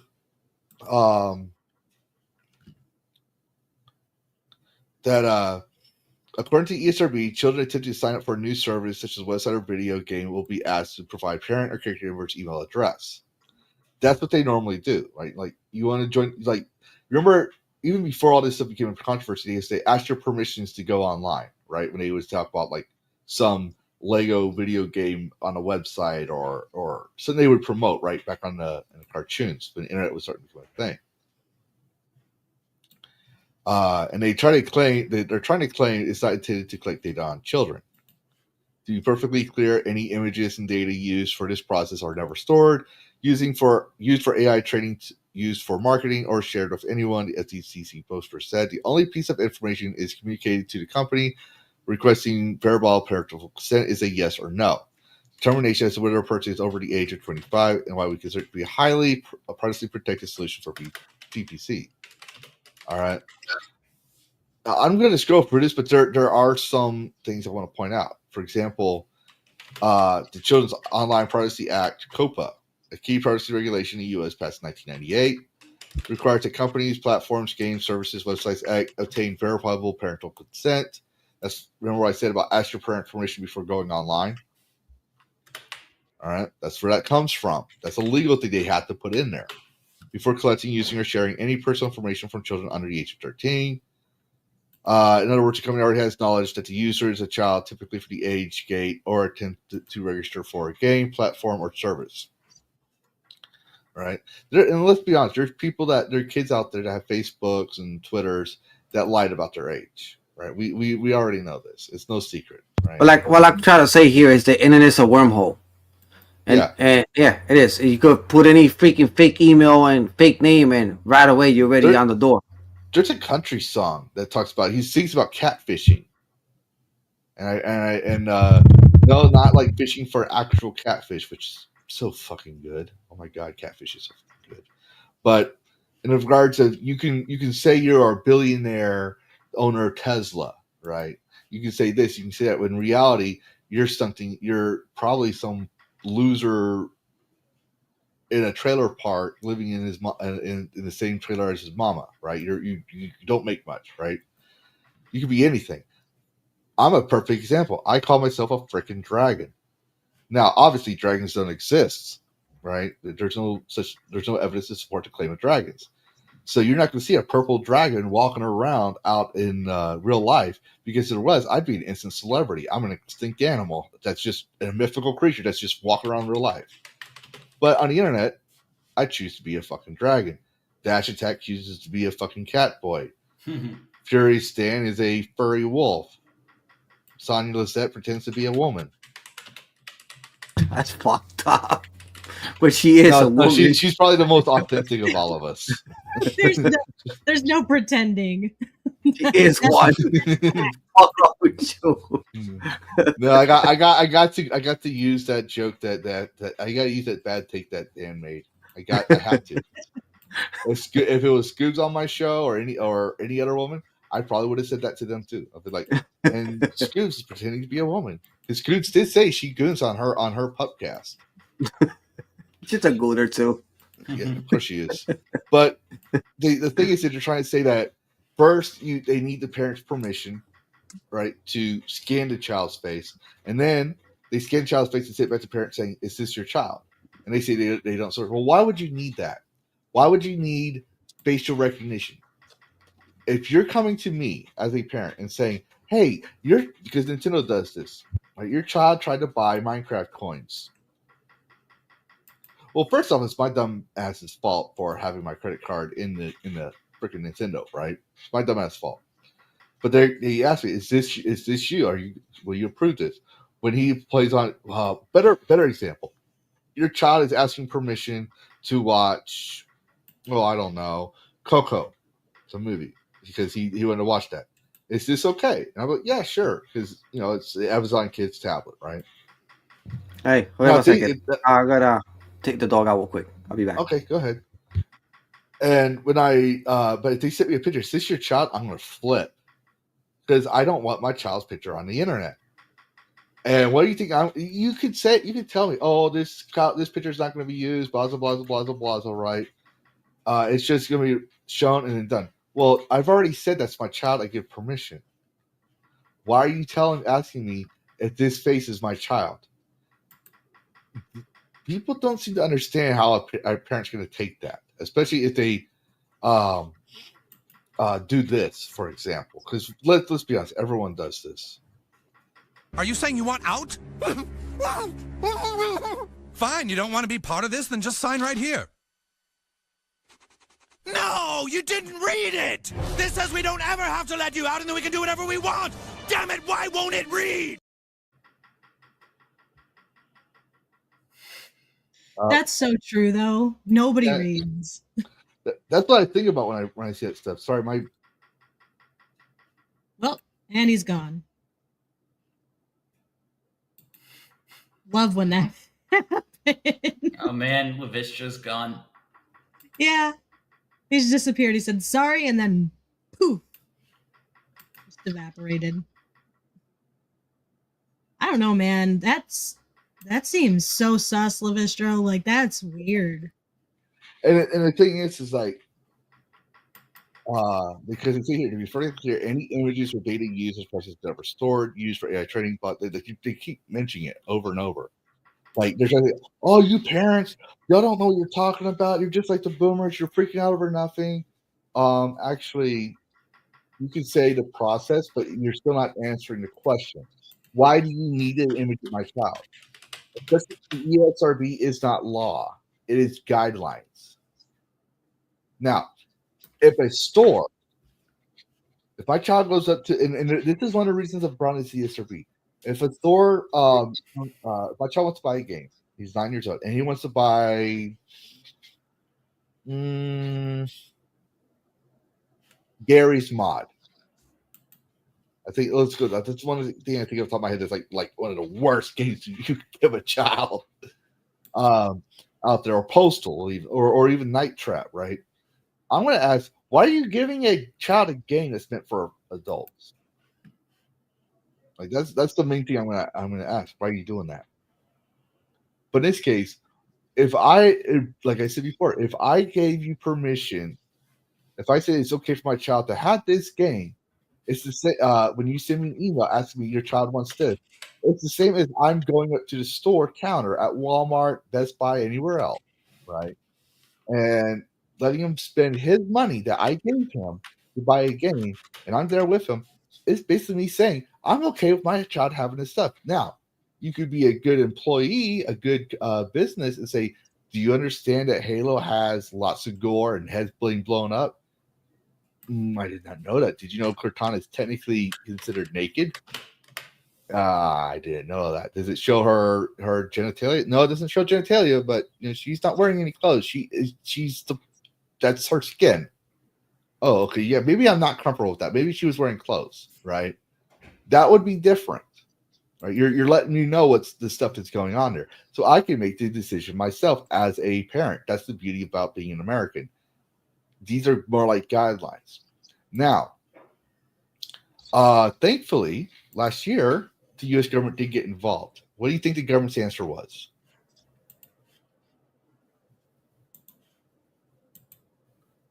Am I silent?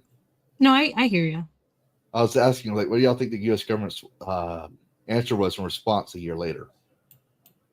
I have no clue.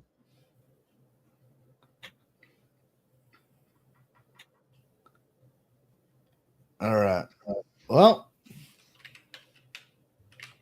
that's right. This is not like slobs.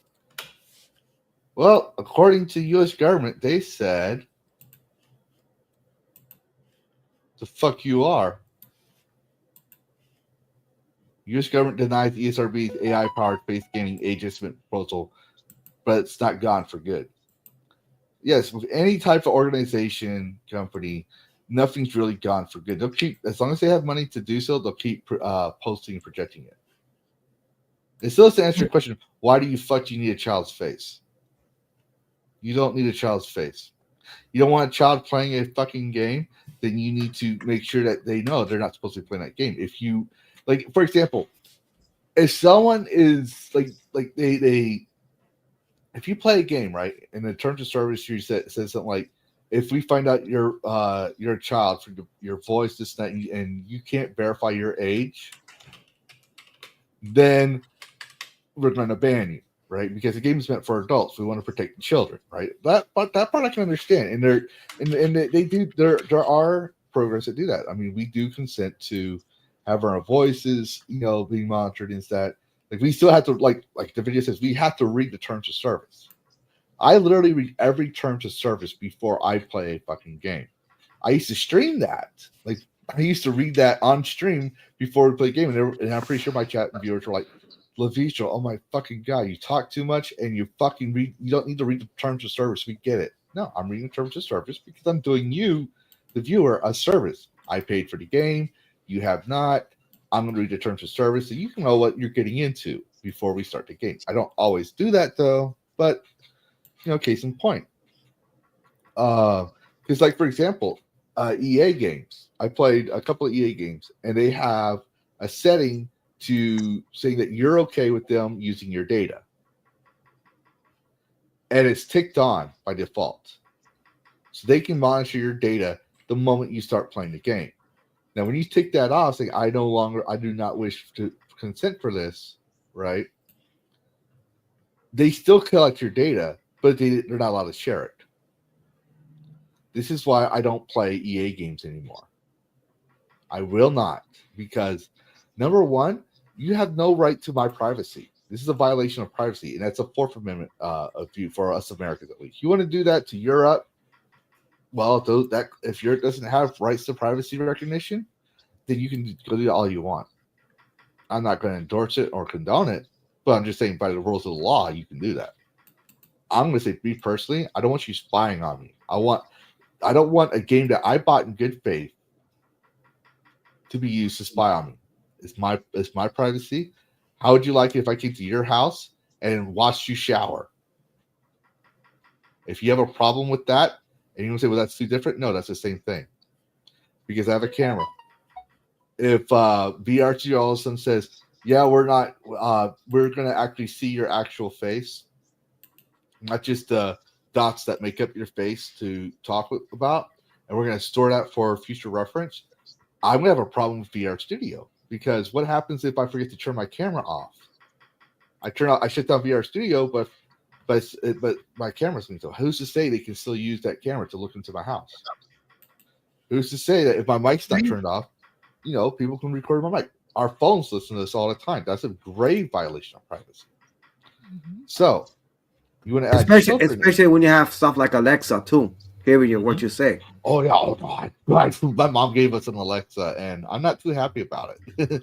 We Yeah, have because it; it's a useful tool, but oh, it's it's not something. in the same. Like when I have guests over, and it's rare, but when I have guests over, I actually unplug Alexa. Yeah, and another thing too. Sometimes you don't even have to say anything. It has a mind of its own, like it's Yes, hearing us. all the It treats time. it Mine does. Yeah, does that. It's you like, don't have to. sorry. It treats You it don't even does. have to. I'll You don't take a even have to. nap. Like I'll take a nap during the day, like especially if I had That's why I was mute it. editing videos, right? And I'll go take a nap. I'll wake up because I have insomnia, right? And I have PTSD to the slightest sound. And I'll hear my Alexa going, dude, meaning that it adjusted the volume by itself. You can't tell me that thing's not monitoring things. You can say, oh, Lavistro, you're being paranoid. Motherfucker, I am a computer programmer. I have a computer programming background when it comes to game design. I know how things work just by that principle alone. And I have high tech in my house. My house, except for the fact that it's not a smart house, Mm-hmm. I'm not that stupid. I've seen the movie. I forget the name of the movie, but the one that tries to kill the residents. I'm And not going to plug my whole thing as a smart house. I don't want the government to spy on me. the only thing is too, the thermostats are smart too. They got smart thermostat. I also have Mhm. the Google, that Google thing that is kind of like Alexa. I got it in my bedroom for my alarm. You know what I'm saying? It's said that, but the worst one is Alexa. Google's not that much compared to the Alexa. Everybody thinks Google's the worst. No, Alexa's the worst. Alexa's the worst. Trust me. That one has a lot. In a way, Lord Dragonel, you are correct. But I believe you're on another side. You're on the other side of the country. But I'm going to say this: in America, you can represent yourself what's called pro se.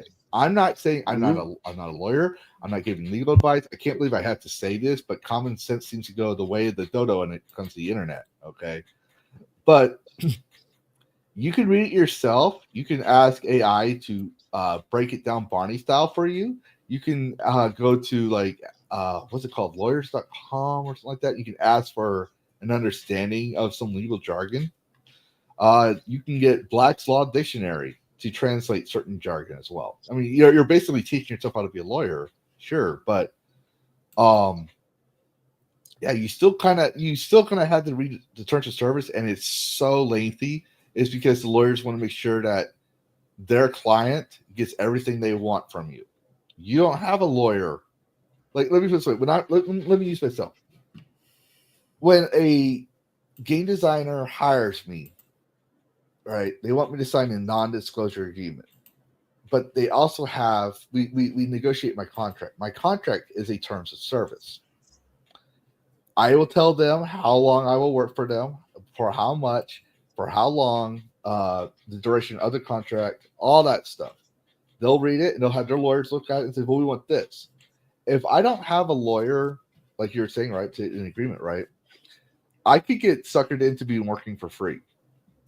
Now, I didn't have a good lawyer because I'm under non-disclosure agreements to this day, and my name is it's not in credits to this day because I agreed to certain things where I cannot discuss the game. But I got paid. That's all I cared about, really, at the end of the day. That's all I cared about. It's like, you want, like, for example, my mentality was, you want a non-binary superhero, and you want me to write the game for that? Okay, pay me. That's all I care about. I just want my money. Once I get my money, I don't care. That's why I tell people, like, they've already got. That's why I don't feel sorry for these people that got fired. It's like they already got paid for the work before they even got before they worked on it, especially with us freelancers. But I would rather prefer a game that's actually a good game. But when it comes to work, I need the money, so I will do the job. Right? There's more nuance to that, but it's the same with terms of service. You kind of need to read, even if you don't understand. You kind of need to read, ask questions, be skeptical about everything you get, especially when it comes from a corporation. Because if you don't, this could happen. What we're seeing on the screen here. You could sign an agreement saying that don't care about your face being scanned and eventually your face being scanned and being used for, like, it's like the big ask. We want to own you. Oh, we can't own you? Okay. We want your consent to own you. Oh, we can't do that? Okay. We want your consent to do face recognition. We want your consent to have voice recognition. We want your consent and okay that it's okay to create models based on what you look like and sound like. And at the end of the day, we own you. We own your likeness. We own your identity. We own everything. That's what corporations want. Anything that can make a quick buck. And this ain't capitalism. This is corporatism. And in the case of here, why do you need my child's likeness? You don't. You didn't need my likeness when I was growing up. You didn't need Dash's, Fury Stan's, Sonya's, any of that. But so when you say you need a child's likeness, it's not innocence. You can say, won't someone think of the children? But won't someone think of the children when it came to prohibition? We know how that turned out. People actually use that excuse. We want to ban alcohol because think of the children. We want to ban certain types of music because think of the children. We want to ban certain games because think of the children. When in reality, it was we want control. We find certain things offensive, and we want to control how what can be used on the market. Oh, look.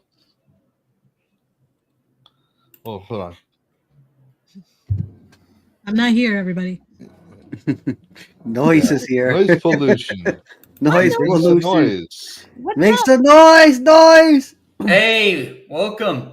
But yes, I ramble on that. But Yeah, well, I think we were talking about this on Ryan Rogers' show. It's basically it's a complete invasion of privacy, and it's just taking agency away from parents to like enforce whether or not they buy their child an M-rated game. yeah, like there are children who are very mature that can handle this type of gameplay. Now, if you don't think that your child should have the gameplay, I will mention again, I'm going to clip this because I have a feeling we're going to be using it a lot. It's like in Disney's Aladdin. I blame children except he hasn't got them. Or I blame parents except he hasn't got them. If my son does something bad, I don't expect him to blame Dash or Fury Stan or Sonya. Mhm. I expect people to blame me because who raised my child? Me. So when he goes and decides to eat sheep at the village farm area, right, and the farmers get all mad, they shouldn't go to the king and says, why did that dragon eat my sheep? They should be coming to me and be like, why did your fucking child eat my sheep? And I'm going to tell them, why don't you take their sheep? You should have asked me. I would have gotten the sheep for you, because then they're not going to come after me because they're like, oh shit, we pissed off the dragon. If the childling goes up, the childling doesn't know better, right? Right. So there, just case in point. But no, I haven't finished watching that episode, but yeah, that was a really good episode. There was some great topics there. Oh, nice. I'm always lurking on all y'all shows. Always lurking. That's right. Just because I stream doesn't mean I don't lurk. I still lurk. The dragon's got to do what a dragon's got to do. I don't know. It's just like whenever I watch, I always let everyone know I'm watching. Like that's the thing. I don't like really lurk. I'm the lurker. I'm the fish type of lurker. I'll lurk, and then when you say something interesting, I'll put something in the chat, which is how Hypnotic found me. Don't get it twisted though. When he lurks and he comes to my channel, right? He does these little dragon noises in the back. Start playing little soundboards and everything. I say, you know what? There is a purple dragon lurking in my den, Discord. And he goes and starts saying the question, why are you gay? I'm like, I knew the purple dragon is here because he's the only one that's played those damn soundboards. And it's gotten funny though. But it is, I love it. You're funny as hell, Lavistro. Sonya, your thoughts? We'll let one of our mods have a voice in this matter. Well, I don't have kids, but I do have nieces and nephews, and I would be very, very uncomfortable with that. It's like Dash was saying, it's definitely an invasion of privacy, and it's just like, I can kind of understand where they're trying to go with it, but it's in the wrong hands and with the wrong people behind it.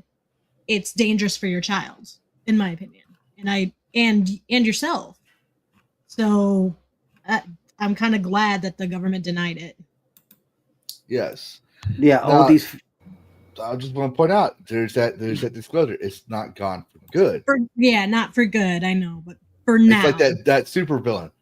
I'll be next time, Inspector Gadget. Next time.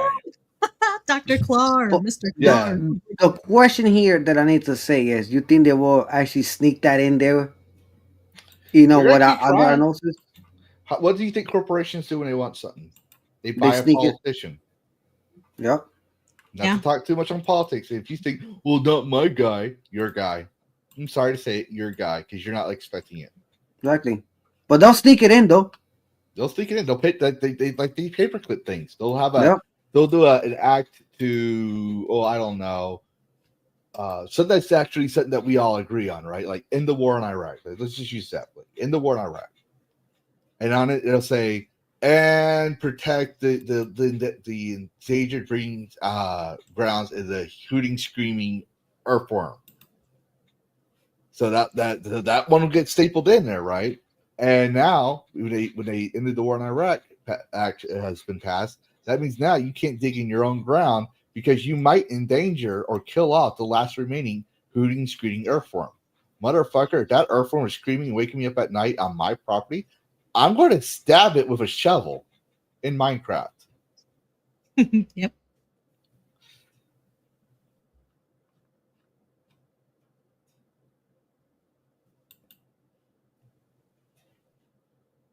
I love that show. Inspector Gadget was awesome.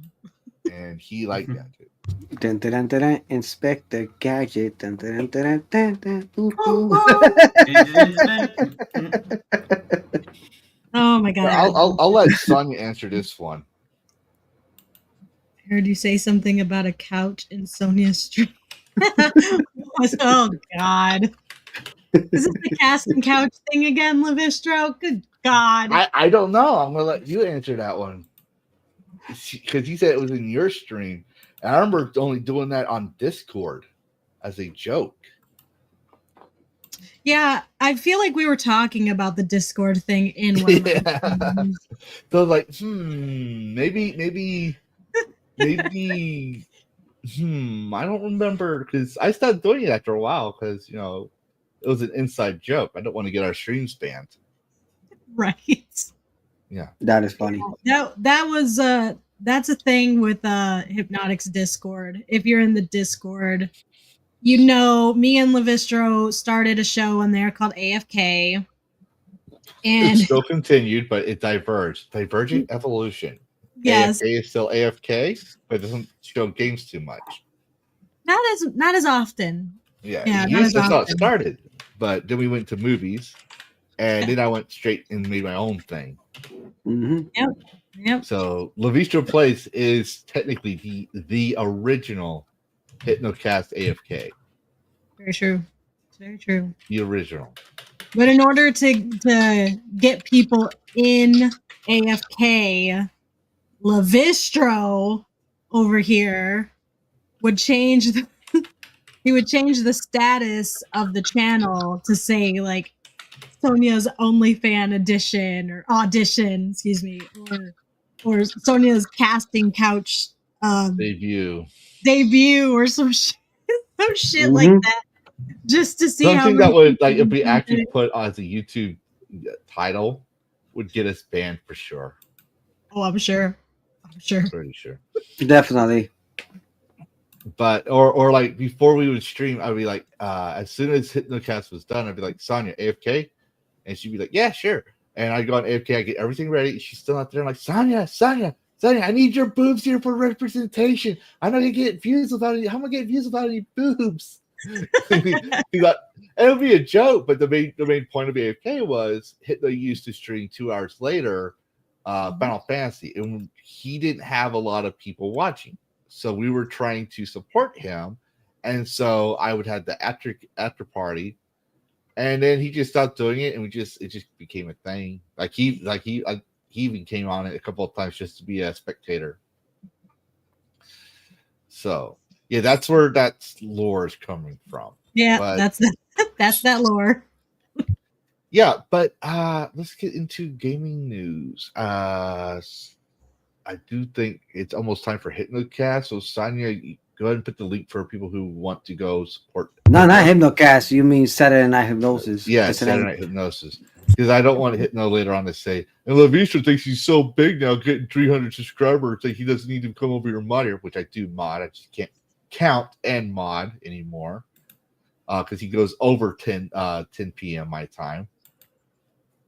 But the one I'm saying, he thinks he's going so good, he thinks he can just fleece off my subscribers. Nope. I know that. I recognize that 90% of my base is Bigetverse. So I will go ahead and send that link out there as we continue on, because I have a feeling this is going to be a thing from now on. The going past HypnoCast. It was never intended to be that way. But I do want to mention something that I think even Dash is excited about. What's that? Because I saw your tweet on it. What's that? Oh, yes! The rumor. Yes. Unfortunately, it's from a Redditor, so who knows if it's actually true, but God, I want it to be. Yeah, so did you do any homework on this? I read the article, yeah. So yeah, I haven't had a chance to read it, so go ahead and educate me. Yeah, according to someone on Reddit, they were part of a playtest for a possible new prototype game that would star Alex Mercer as the protagonist again. Really? They're bringing back Alex? Yeah. Oh, I see it here, right here. Yes. I remember. I love the first one. I didn't play the second one, but I love the first one. It's like, yeah, the second one went in a completely different direction than the first one. It kind of butchered Alex's character and killed him off. Mm-hmm. But like with the considering, like, if you know prototype lore, he can come back. Yeah. But the other thing I found is like people don't realize. Well, for me, when I played the game, Alex Mercer was kind of like an anti-hero / villain character. In a way. I mean, he was a victim of circumstances. Like there's more to it. But the way he behaved, if you didn't pay attention to the lore and you realize what's going on, he's going after, he's attacking authorities. He's a wanted terrorist. He's kind of portrayed as a, hold on. He's kind of portrayed as a villainous character, even though. Yeah, and in the second one, he goes full villain. Mm-hmm. Which is like the part I didn't like. I actually kind of like villain characters. I mean, don't get me wrong, I like playing the hero, but I like to explore the possibilities of why people do things from, well, the eyes of a villain. That's why I like villain storylines. That's why I like having that freedom to be an evil character. It doesn't always work out right. Like Mercer, like Alex Mercer, like the big thing with him was that like you can kill like hundreds of people in your quest of revenge. Like the collateral damage is insane in that game. He's technically a villain, but a hero in his own story. Like I said, he's anti-hero / leaning on villain rather as opposed to anti-hero who's heroic. Yeah, he was a really cool, edgy character, like kind of a staple of the 2000s. Like, that whole archetype of just he was the edgelord that wasn't lame. Like he was the edgelord done well. But yes, so Sonia, have you played Prototype? No. I saw something in that article about Battlefield, and that kind of got my attention. But details planned for Call of Duty Black Ops. Oh, the Battlefield? Okay, hold on. Well, me and Activision don't get along very much lately. But of course not. Exactly. So you keep stealing their games. I understand you're a minority and all that, but you need to stop stealing games. I'm not. And Daddy Corporal will leave you alone. No.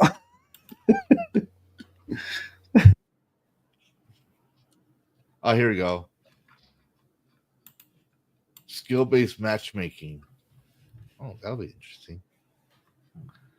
So Sonia says we should cover this. Battlefield 6 developers comment on SBMM and the vast amounts of Battlefield Labs leaks.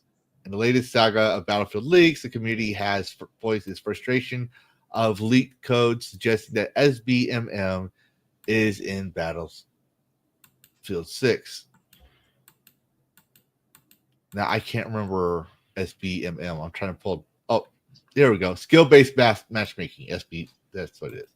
The news will surface this week after the internal code obtained by Battlefield Labs playtest show that Battlefield 6 will have matchmaking commands to match players of similar skill, also known as, or AKA whatever. Predictability, the community was up in arms about, with most voicing their frustration that they would much rather have server browser as games such as Call of Duty, which is notoriously has a harsh SBMM system, is no longer enjoyable. I don't know. I haven't played Call of Duty for a very long time. Yeah, me, I haven't played it in months, and it's BO6. It's just straight out trash, garbage. It's so much propaganda in the game that I just don't even want to know. Don't even want to deal with it anymore. Even Sonya used to see me play Call of Duty. You know, I used to get mad about that shit. The censorship, everything. Well, let's continue with the article, and we'll have the discussion. So, David Sirlin, one of the lead producers of Battlefield 6, took to the closed Battlefield Labs Discord server to explain the situation around Battlefield 6 and SBMM. According to this definition, this is what I tried to detail above yesterday. It has a factor of skill. It used, but ping and time to game is top priority. And in a 64-player game, our want is to spawn a server that starts as soon as possible. Thus, the skill factor is negligible in terms of sorting into servers. Also, with a party that is more or less ignored. Just for clarity, saying SBMM is bad is not really useful. What do you really want to say? Heavy SBMM, where skill separation is a priority, is bad. But doesn't make a skill factor in matchmaking bad wholesale. On the contrary, we need a skill value to make balanced teams. No matter the ranges, I just love my thing to my stupid phone, of skills total on a server. It wouldn't be fun if all high skill players ended up on the same team, would it? Just to calm this thing down a tad, the fact is a skill value is in the matchmaker. It's been since we've been started being able to matchmake, by the way. Doesn't mean we are going with a heavy-handed SBMM solution. Obviously, quite the opposite. Battlefield is at best when you play the all-out war modes with friends and different types of players. We do not want to limit that.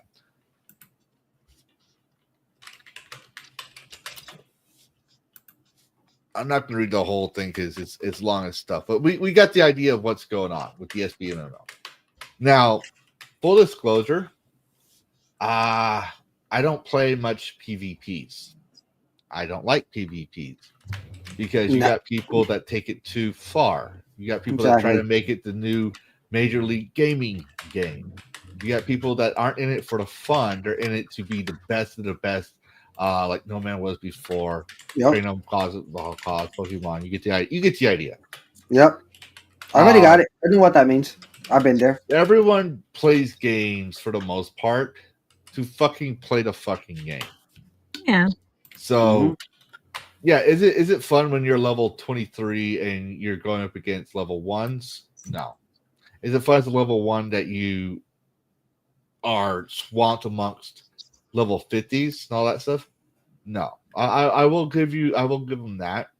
But they're not doing this to say we want a fun game, in my opinion.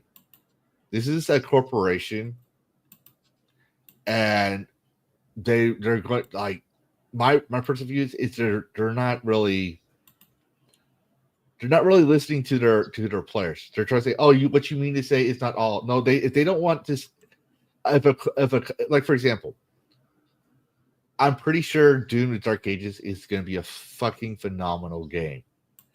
Don't get me wrong. But the moment I smell the nouveau, I don't want the game.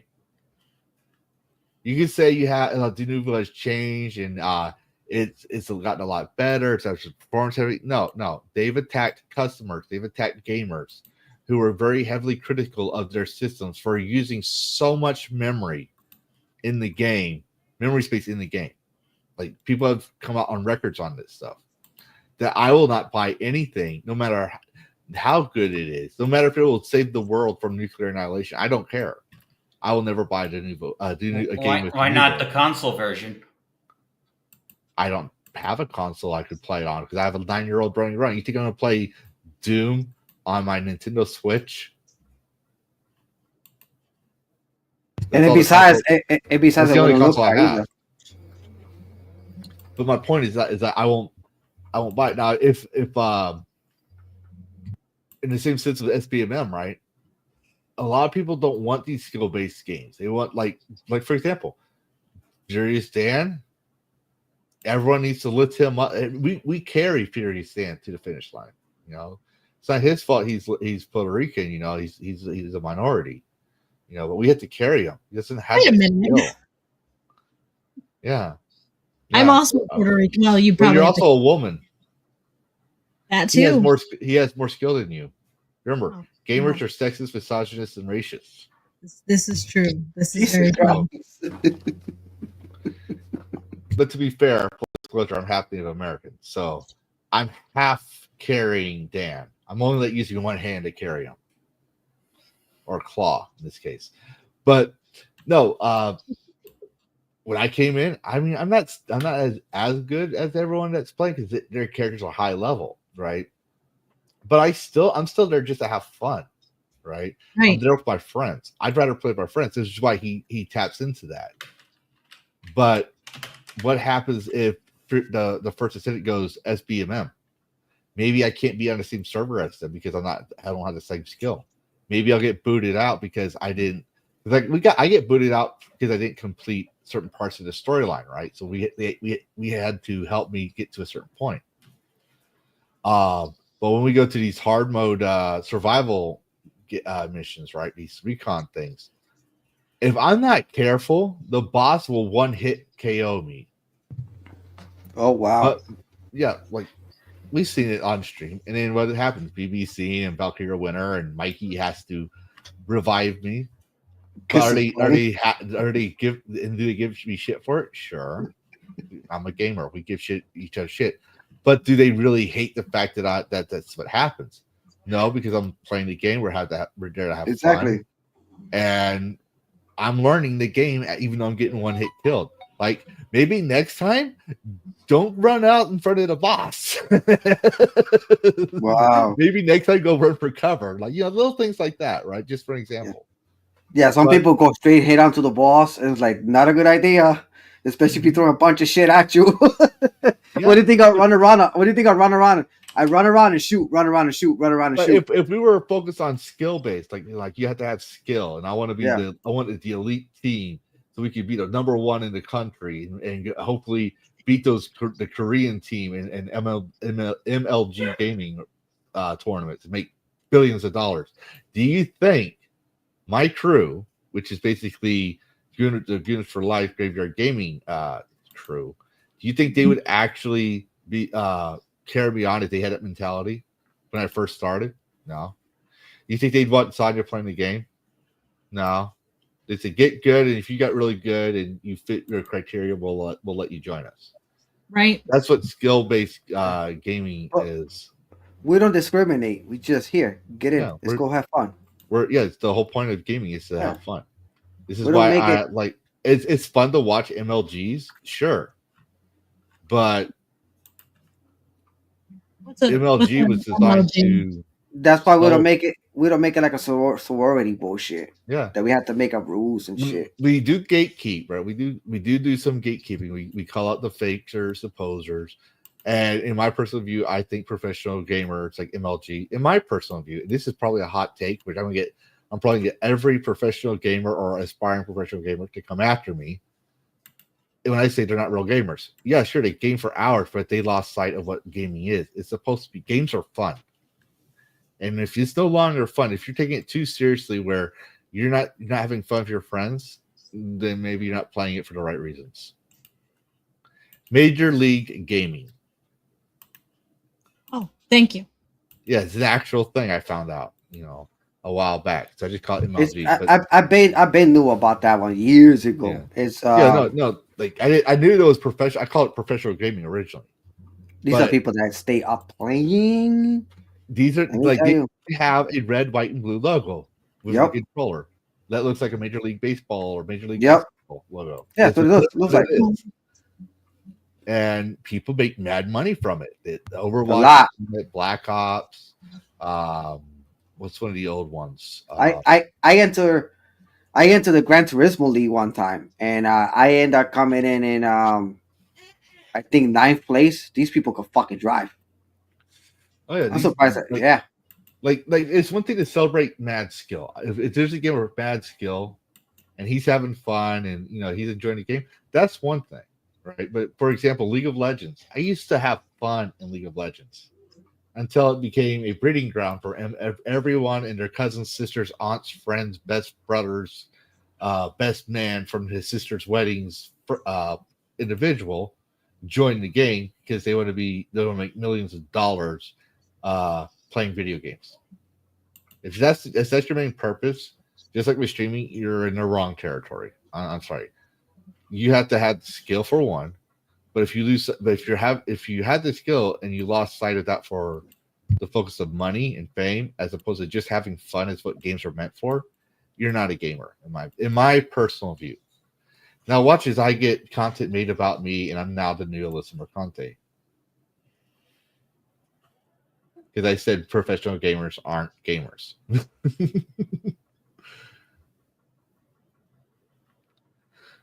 Yeah. See, Shawnee's even shaking her head. She's like, that dragon's going to get himself killed one of these days. He's going to get canceled so fast. One day. Definitely. He's gonna turn to Barney instead of a dragon. Yes. Oh no. This is what I get for asking questions in the chat. Oh yeah. Yes, this is what happens. Too bad I can't have you posting polls and you what have you done. Like, I need you to post this poll so I don't have to go over there and click this tab and go exit out of that to post the poll. But oh, that's right. I wanted to do something for y'all because I forgot. I'm gonna do it for just 1 hour. No limit. So I forgot to do this earlier, so we're only gonna do it for 1 hour. But I have a controlled membership thing that I do for Discord. So because I just remembered I was running late. But if you're not a member of Discord and you want to know, hey, who gets to decide what games Lavistro plays, or you want to know which one of these live streamers are on next, because I still have to put Sonya up there. I'm falling behind. I've already made a statement about why I haven't made gaming news videos because, well, editing hours of video content to make intro videos takes forever. And but there is now a Discord link if you want to join. My Discord actually has polls for people to vote on what games I play. And it also is a place for there's mods, and we also have walkthroughs for how to build certain builds for the First Ascendant, thanks to BBC. Gamer Bocephus is also a modder. He builds mods for Fallout. But also, it's a great place to find people like Dash Attack, Fury Stan, and I have to I don't know why it's not doing it for you anymore, Dash, but I gotta get your thing fixed.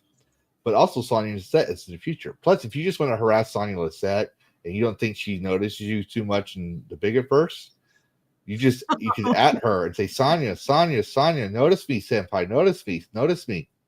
You do that. And no, this is not an endorsement because you will face the wrath of the mods how they choose to see fit. But yes, so I actually am surprised we lasted this long. But oh, that's so gay. Never show me your gay porn in DMs ever again, Dan. Never. I'm still laughing about what I said to Hypno yesterday. He came back to YouTube when I said in the super chat, said, "Welcome back to Screw to Hypno," and say, "Thank you a lot, Furious Daddy." It's been so sarcastic about it. You should have seen that shit yesterday, Sonia. Welcome back to ScrewTube. Is I was music there. allowed? What do you mean by music? Oh We man. do have a video share, so I would assume if it's a music and it's video, you can share it on there. Oh, about that is your video share on your channel like can you share Rumble links too? Yes, You Okay. theoretically you should. I have it. I've been I will sharing mine for a while. full disclosure. The I'm gonna show mod you. the template I built for Hypnotic is now also with the Dragon Slayer. But unlike with Hypno didn't give you full access. After I got that, he took the access away, obviously, right? I have access to change things. It's just when I get around to it. So you should be able to put Rumble links. Now, Me6 will not announce Rumble. Rumble Bot will not announce Rumble too much. It should. Sometimes it'll announce my Rumble, sometimes it won't. Because I do have Rumble Bot, right? Botrix is good at announcing Twitch for me. There's my Rumble link right there. Rumble link. Yeah. Rumble link. Oh, there we go. It's right there. Yes. So I'm very. That's the thing I want to talk about. That's a good segue to it. But I need to take a break to use the bathroom here soon. But I do want to talk about gaming and Rumble. And since you do have a Rumble channel that you're trying to chill out hard. Okay. Fox Hills, welcome.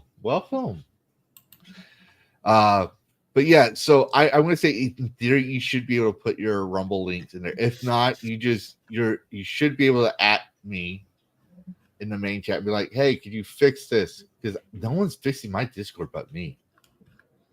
Just like with I can fix Foxy Dames, I can fix everyone else's, but the only one because for people who watch Smash JT and me together, because we share at the same time, he did mention that he's going through a Discord maintenance, and if you've been on his Discord, it looks a little bit improved, but nothing has changed. If you want to see the awesomeness that Smash JT's Discord could be, you need to tell him, hey, you need to fix your Me6 bot so Lavistro can do wonders, because he said you don't play games and therefore you don't get super chats from your gameplays to afford a Me6 bot. You should tell him that, because one thing's gonna. Yeah, you should. You should all tell him that, because one of the two things gonna happen. Number one, he's gonna fire me for saying that, because he said that's the last straw to Lavistro saying he doesn't play games. He's not going to. He's not going to. I know.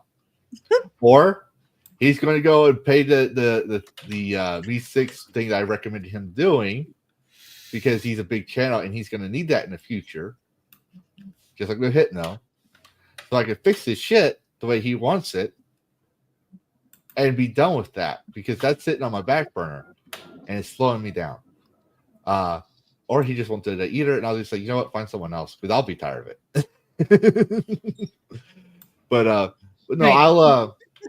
I digress. I ramble. One of the thing is that if you have problems, just let me know. Some people said there's a lot in there, which I am working out stuff. But there's also, unlike with Moxie Dame, unlike with a lot of the servers, there's a unique thing on mine that everyone could do for theirs, but they're not going to do it. So I do it for mine only.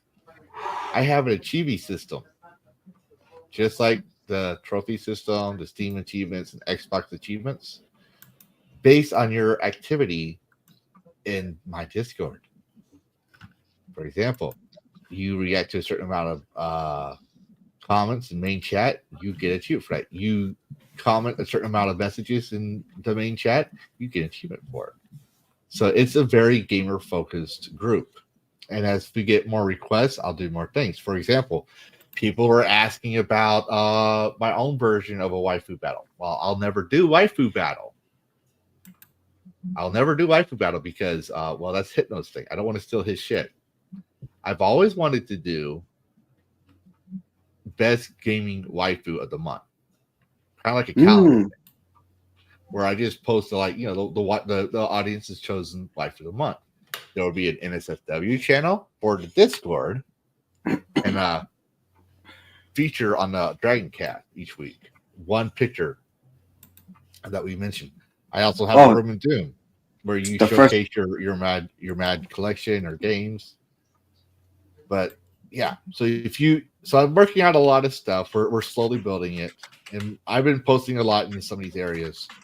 But we're starting to get people active. Like right now, I just see Thank you, Foxhill. Kill, Mr. Scene, DV Scene, and Mr. Valkyrie Winter on the First Ascendant gaming channel playing First Ascendant, which is the original intention of my Discord.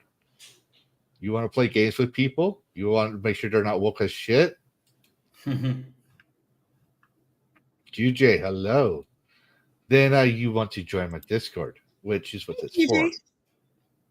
And my mods and I had the authorization to skip you past verification if we think you are who you claim to be. It's not that you just stay there until I'm tired of seeing yellow tags and kick you out. Which I got an achievement yesterday in your Discord for. Yes, you did. Spending a certain amount of time in a voice chat. Yeah, certain amount of minutes. Yeah, a certain amount of minutes. I can't remember how much it was, but I was like, wait, what? What happened? Well, the first one people unlock is Dragon of the Old. How many? I wonder how much did I unlocked on the First Descendant? Well, according to this, you unlocked 1,440 minutes. Yeah, because I've been using your Discord a lot though lately, instead of my Discord. Mm-hmm. I've already got all those things, but like if you register your birthday, you get an achievement for that. And then also my mods who are obviously very diligent at letting me know things, which is awesome, will tell me, oh, by the way, for example, it's Dash Attack's birthday today.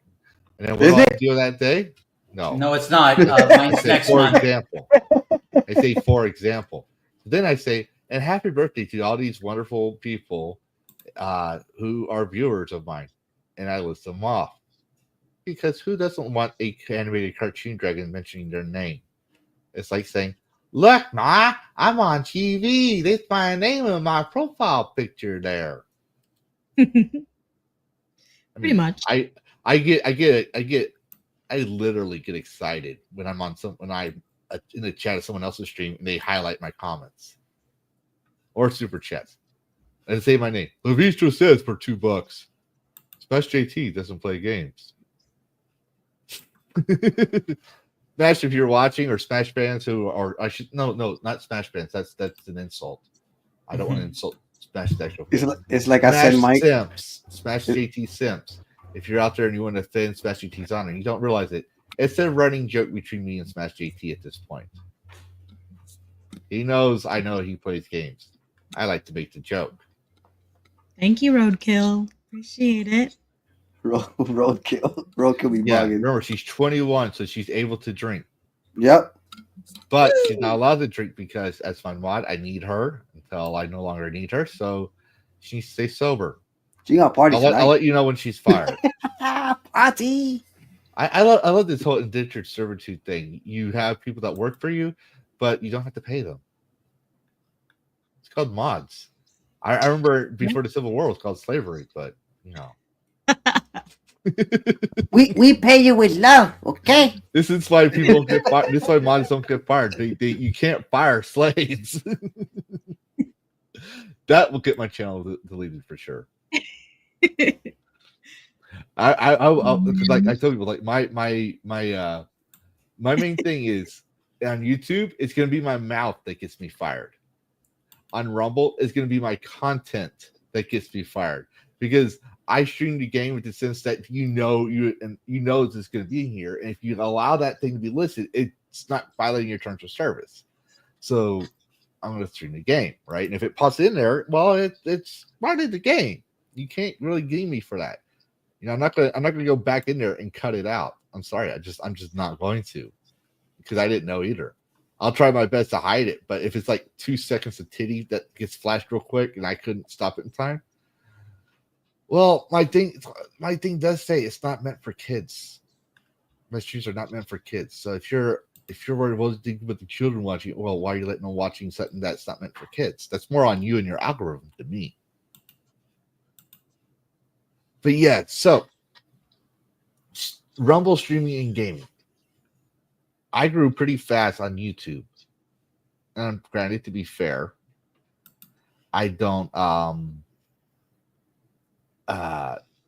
what's the right word? Advertise my Rumble as much as I probably should. But in my defense, people don't comment on it often, so I don't even bother with it. I stream on it as an alternative. Now, obviously, DragonCast is not on Rumble, and it's not because I hate Rumble. It's because I have to pay $80 to multi-stream, and I don't have $80 to multi-stream. I don't pay $80 for multi-stream for I'm free. exaggerating, but that's the point is I don't have the extra funds. Dragon links are expensive. Yeah. And I babies. That's why I'm working at this program called ATM. And I'm using it for I downloaded it. It's a plugin for OBS that allowed me to multi-stream for free. I don't have to pay shit. I need a sugar mama. That's what I need. Actually, I need an Alex Baldwin's finger as my sugar daddy. I'll go get it. ABF is wonderful. Yeah, he is. He's also April baby. Yeah, I met him twice already. ABF. But the point is, like, I'm trying to say is, like, I'm not trying to dish Rumble. I'm heavy critical of it. But in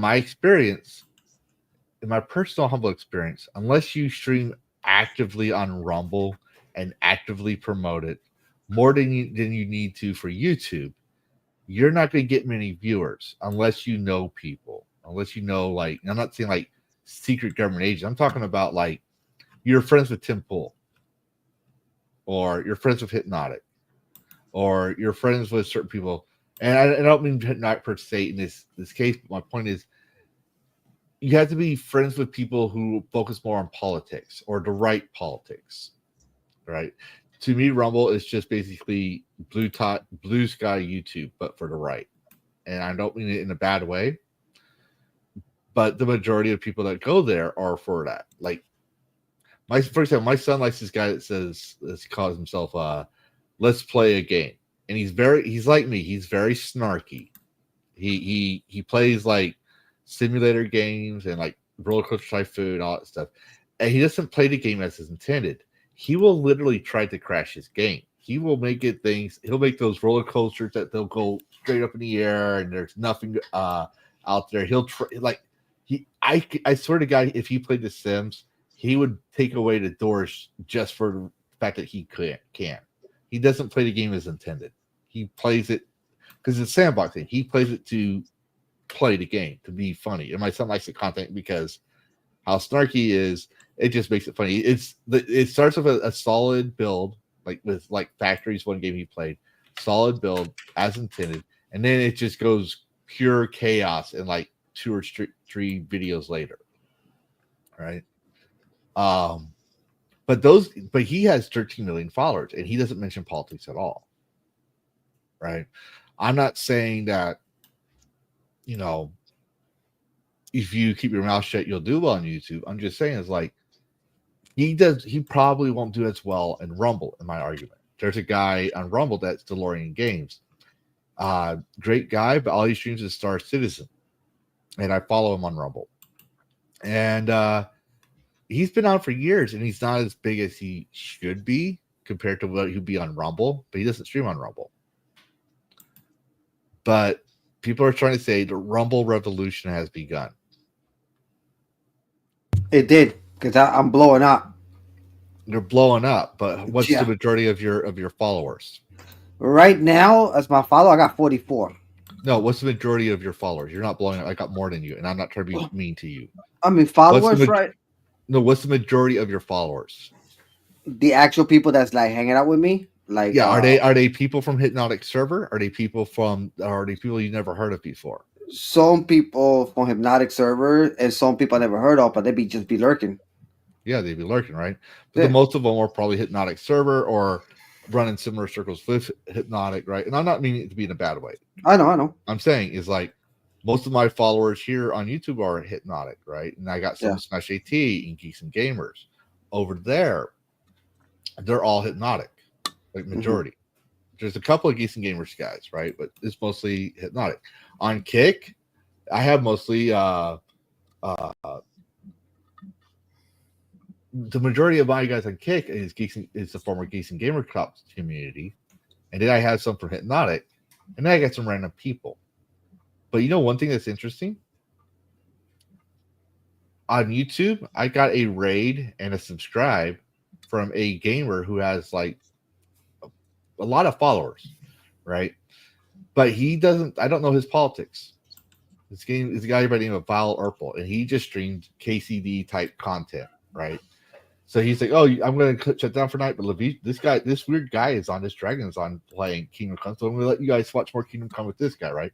Doesn't know who I am. We both probably don't exist. Knew each other exist. We don't really communicate, but much since then, right? But we sub to each other's channels. I don't have that with Rumble.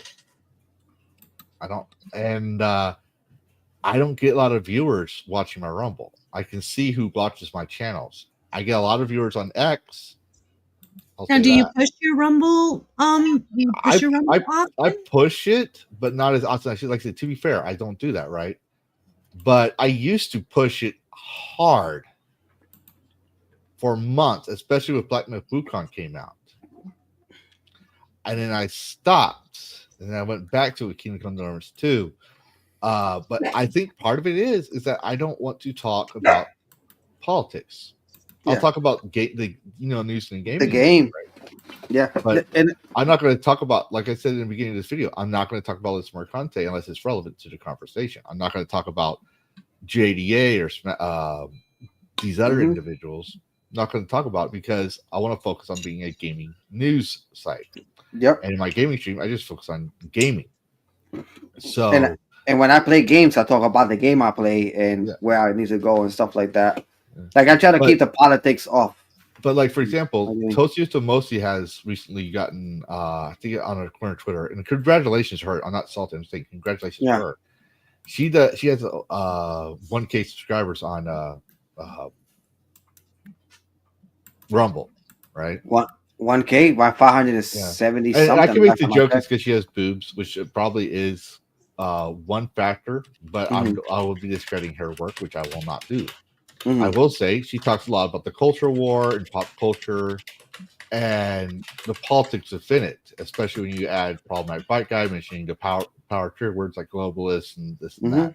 So they're skyrocketing on that because, well, it's a right-wing dominant platform. Yep. Unlike Blue Sky, it's succeeding in its survivability. But it has a lot of work to do to say we want to be like YouTube, but better. Because YouTube, when you take out the politics, people who don't do it with politics, they do very well. And as Dash said earlier, I'm on the right track. I'm growing very well for a small channel. Just putting that out there. But I wanted to leave the panel open for y'all. No, I think Rumble is a viable platform, and it does need more moderate content creators to kind of like balance out all the conservative voices. But that's why I try and go for Kick. I feel like it's it has like the protections of Rumble without being so ideologically driven. Yeah. Like I consider, and I'm not a Democrat by any means, but I consider if I was to put everything in a political party, Rumble is hardcore GOP. YouTube is hardcore hard left. Yeah. Like today's the DNC. Kick is probably 1990s DNC. I'd say Twitch is the DNC, and YouTube is like, it pretends to be like, modern and stuff, but we know that like it's in the end of the day, it's run by Google. Yes. Yeah. And Google's mostly like AI now with it. Google's mostly hard left. I mean, basic, very totalitarian. Totalitarian. I miss Parler. Because Parler was pretty much anarchy. Yeah, I had Parler As long before. as you didn't do anything illegal with the Parler. This is the Parler I was in. And that was Bongino. Bongino's fucking Parler was crazy. Yeah, but anyway, That's why he invested it in Rumble, because he's really like the whole entire Rumble is being run by his peoples, which is the Bongino army, including that's crazy because he's in the government now. Yeah, he's still running. He's still running. The whole Bongino army still run Rumble. Huh? Yeah. Yeah, it's crazy. Huh? Like this was another point. Like he didn't use Rumble until Hypno got busted. I didn't start using Rumble until I met Sunker Maidens. And the reason being is Sunker Maidens introduced me to the Common Nerd. And the Common Nerd at the time was banned from YouTube. And he was doing when Who was good, which he watches and adds commentary to it, Doctor Who episodes. Mm-hmm. So people say, "Oh, you follow his boost." Like, no, I know who Sunker was, but she mentioned Who. I was bored. I didn't get the chance to finish Doctor Who. I'm not a Whovian, but I do like the series. And I got a Rumble account just so I could watch and interact with the stream. And when I became a streamer and was able to, I streamed on Rumble as well because, well, it's a smart idea to have an alternate platform. Never keep your eggs in one basket. Exactly. But my main concern is if I do get big like Hypnotic and something happens to me like that, I'm not going to convince a lot of people to go on Rumble unless they already have a Rumble account or they really like my content. And I'm not going to grow there. Mm-hmm. I'm already monetized on Kick. I'm monetized on Rumble. Someone sent me a Rumble rant last year. I mention this all the time, not because I'm salty about it, just to give an example of how fast I grow on Rumble. Antonio, you monetize too on Rumble. You can only take certain amount of you can only take your money once you reach a certain amount. I had a $20 Rumble rant from July 2024 from Adam Rebill. And I can't take it out until I reach about $50. All my videos are have ads on them. And I still, for the past year of like just my live streams alone, right? I still have yet to reach beyond $20 once Rumble takes their 20%, which means I actually have $15. And then you add the ads from the past year, I'm only making about $1.60. That's it. But now, I heard that calculates the views, that calculates to subscriber base, all that stuff. Like there's a lot to it. I heard something. If you leave the money in there, it's okay. But if you take it out, you gotta pay taxes, right? I already reported my taxes on it. Oh, you report your taxes on it? Yeah, because I made it that year. I made it that year. So I got to report mine next year because I already passed $50. I would talk to someone first. At the time, it was on the spot, and I was like, I'll just add it in there because that way, if the error says, why didn't you report it? Like I did last year. I just couldn't take it out until this much. So I just subtracted that $15 from 2025's taxes. Mm-hmm.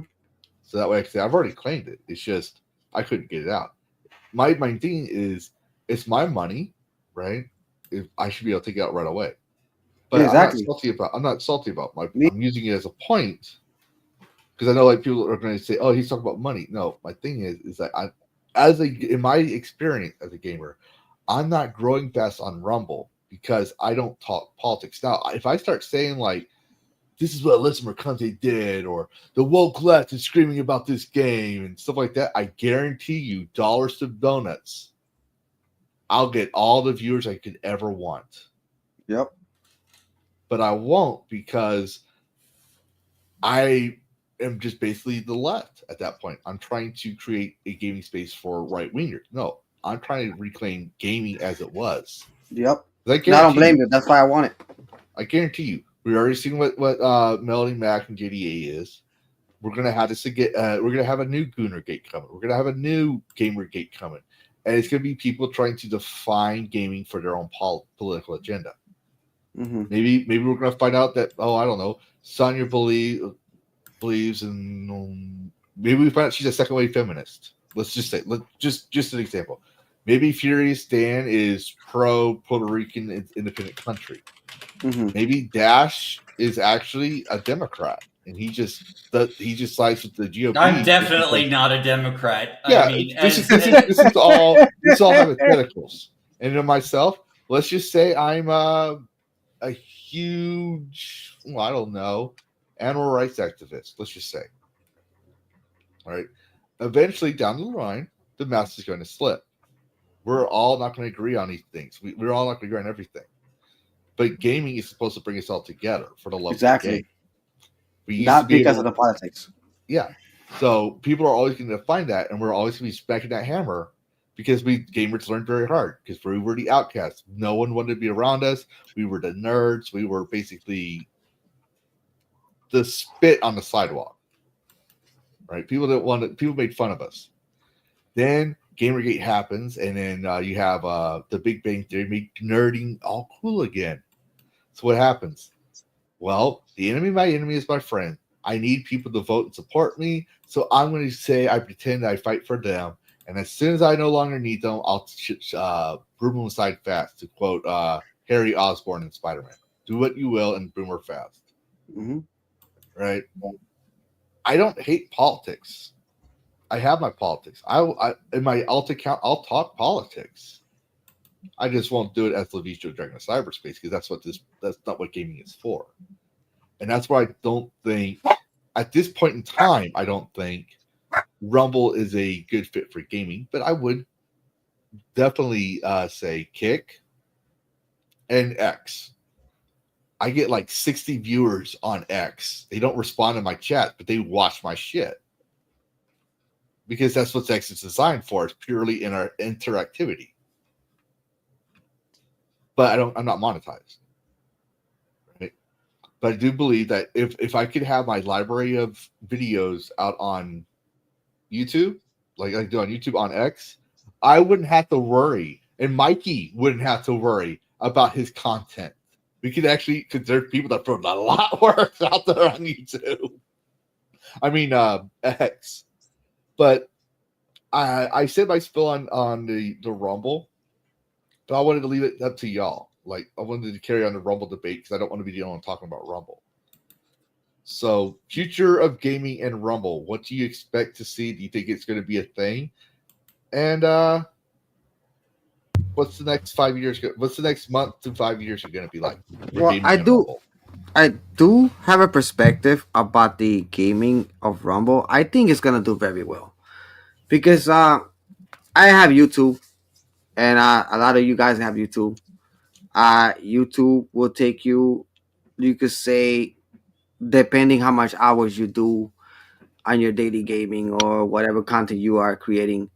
And I think for me, YouTube is great. Yes, it's fantastic. I've met a lot of wonderful people on YouTube, and also as well have been growing a lot far on Rumble because my YouTube space. But I think for me, it's a little bit more challenging on YouTube to get monetized and compared to Rumble. I think for me, YouTube, you have to do a lot of work. It might take you a year or two. It could be 5 years. God knows how long it will take for you to start getting monetized on YouTube. YouTube, you have to do consistently over, let's say, 300 hours a week. So far as I haven't been streaming on YouTube that much compared to what I've been streaming on Rumble. I so far succeeded to up to 500 watch hours already because they sent me an achievement for it. But I think for me, it's gonna take longer for me to grow on YouTube than on Rumble, than where I'm going when it comes to views. I mean, that's my perspective on that one on the visual. I think. Hang on one second, you guys. I mean, it's not just me, everybody else too, depending how you handle the situations and depending how much you stream too, and depending how if people like your content or not. So not everybody's gonna like everybody, but I mean, face it. I mean, it's a lot of work with YouTube. YouTube has a lot of work. I like it, but I think for me, I think it's gonna do very well with the gaming on Rumble. It's just right now, it's just they're backtracking with certain things. Sorry about that, you guys. And a lot of things, a lot of people not used to Rumble. I Rumble think that the user face needs a lot of improvement. or the user interface needs a lot of improvement. Unfortunately, like there are some things with YouTube that I really, really love and really appreciate. Like when you are monetized, you have a fan funding tab on YouTube where all your super chats go. So you can see how much you're making on that stream and whatnot, or like all of the super chats are in one place. Whereas on Rumble, they don't have that tab. Everything's just kind of integrated in the same chat. But on top of that, I've noticed just from like the week that I was modding over there that the super chats tend to duplicate. So I don't know if that's like a glitch in Rumble that hopefully they'll fix. I don't know how many people have brought that to their attention, but it can get very confusing if you're not paying attention and seeing, because thankfully like you can tell it's a duplicate because it's the exact same message. But I don't know, like little things like that I feel definitely need to be improved. And it's odd because like all of their names in their like chat are different colors, and there's really no rhyme or reason whatsoever. It's just at random. There are some that have reason behind it, but it's just kind of confusing because you're so used to being on YouTube where if you're in green means you're a member, if you're in blue you're a moderator. I don't know if there's any other color schemes or whatever, but like that's generally what you're looking or what you notice, but in Rumble, it's just kind of all over the place. And there's like all kinds of different icons and stuff. And it's like, well, what does that mean? I've been a supporter for a week. I've been a supporter for a month. Like, what is I don't this? know. I had that online thing too. I'm a supporter. And I'm like, when? Yeah. I support the Common Nerd on his Rumble account and Sunker Maidens. But that doesn't make me a Rumble supporter. Technically, that means I support the channel. If they were on YouTube and I decided to do that, I would have done it there. Like Sunker Maidens. Yeah, go ahead. Go ahead. I'll say Sunker Maidens.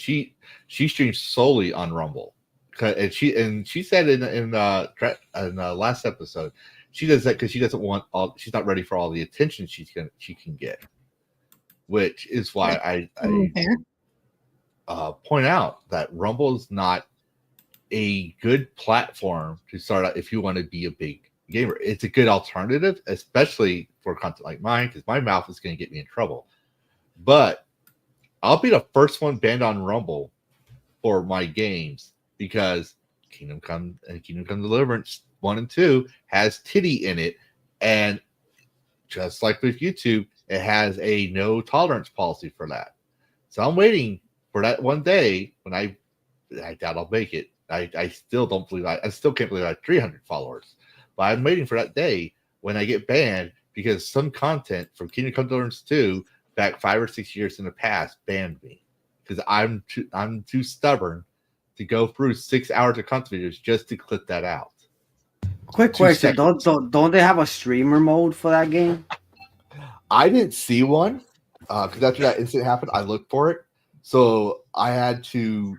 And the thing is, it's like I had to press the Windows key to get out of the game to go and turn off the screen share for my game on Slobs.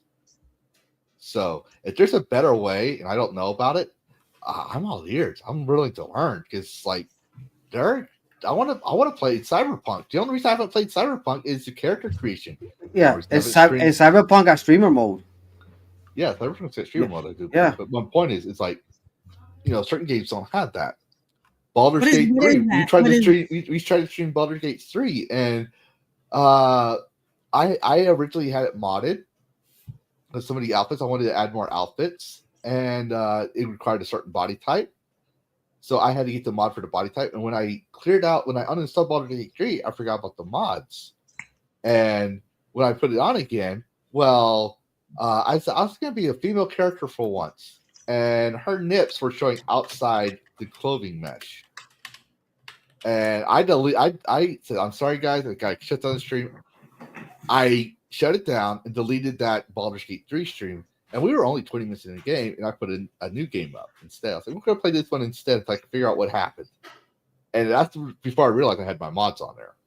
It's like, so another thing that I find interesting with Rumble is when you're gifted a membership, if you have your emails set up to like notify you via email, it'll tell you who gifted it to you. yeah. You can actually go and thank that person. Whereas YouTube doesn't have that. YouTube is completely at random, and if you're not there to see it happen, you'll never know who it was that gifted it to you, unless obviously somebody tells you. But it's just little things like that. Good night, Fox Hills. Oh, bye, Fox Hills. Good to see you. Take care. we're gonna have some fun at midnight. It has a lot of potential, but it does need.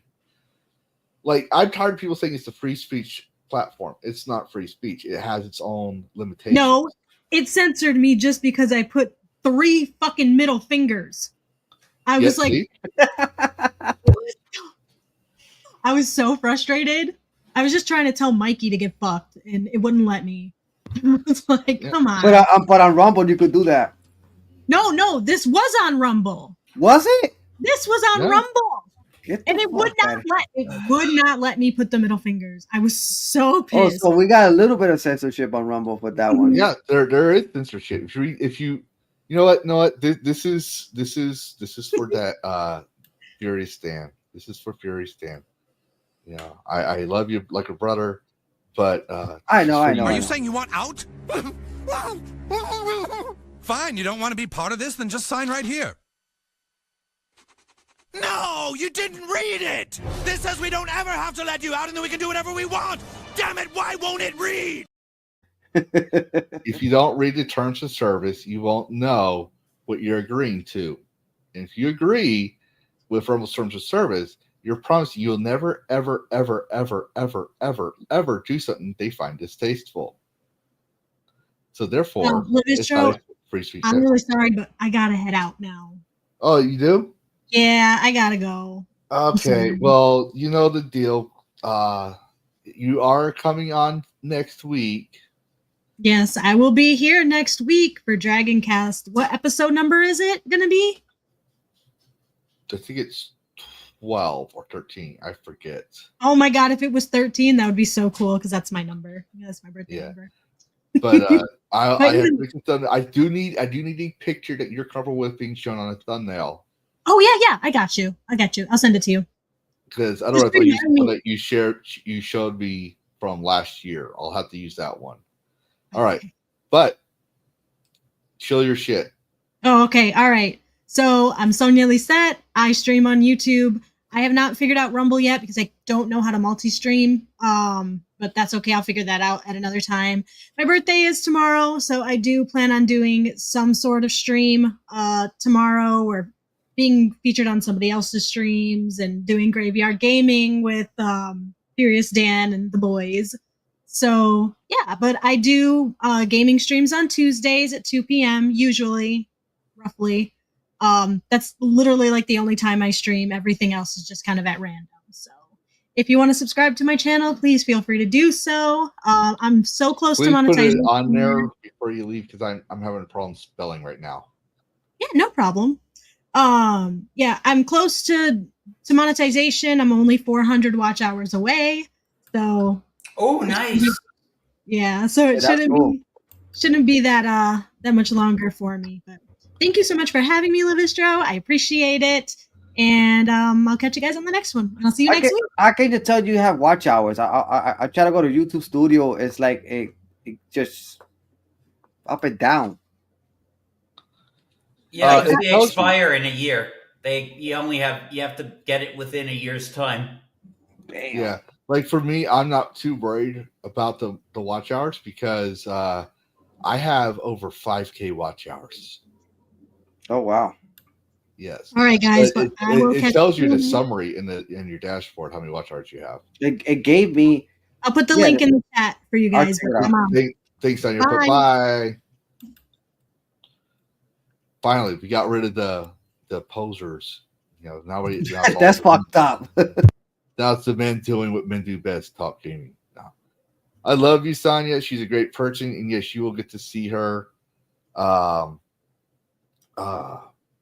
pulled a brain fart. You'll see her next week, and we're going to talk about retro gaming because she plays retro games, like actual retro games. And yes, by the way, Sonia, since you're still here, I still need that sound bite you promised to give me last week and never did. Good thing we're not an actual company and we're not the professional YouTubers that we claim to be, because you would be fired. Not just kidding. I will never fire. But yeah, so anyways, I'll believe that when I see it. Anyways, I did have another one, but unfortunately I don't have don't seem to have the tab. Like I said, we're the professional YouTubers. So unless someone else wants to mention something on the subject, I think we covered the bases for this past week. Normally we would do what games are coming out that we're excited about topic, but we are over. It's almost 8:00, and I do got to take care of the Dragon League before I also stream First Ascendant and join up with Gooners for Life. So, Dash, Dan, do y'all have anything y'all want to share in tonight's podcast before we shut down? Oh yeah, an indie game. Indie game that's coming out. Yep, I'm going to get it right now. Space Adventure Cobra: The Awakening. That buys me some time to find the thing because I hate stalling for time. Yeah, so it's based off an early '80s anime called Space Adventure Cobra. It's a Metroidvania based off the first 12 episodes. Ooh. In development, it's got multiple characters. I actually have the Blu-ray of like all the episodes. I haven't watched the full series, but I saw a bunch of them on Pluto when I found out about this game. Niche Gamer reported on this game back in 2023. And so I knew it was in development. So do you need help finding it, or you said, oh, I thought you were going to do a screen trip. I can show. Oh yeah, I can totally do that. Here, let me present. Yeah, where's the Steam window? So we are the professional YouTubers, ladies and gentlemen. Okay. Okay. Oh, you might have to use a browser. Oh no, there we go. Yep. All right, that was good for a browser. Here. Oh, I mean, this is the Steam client itself. Oh, that looks good. Classic too.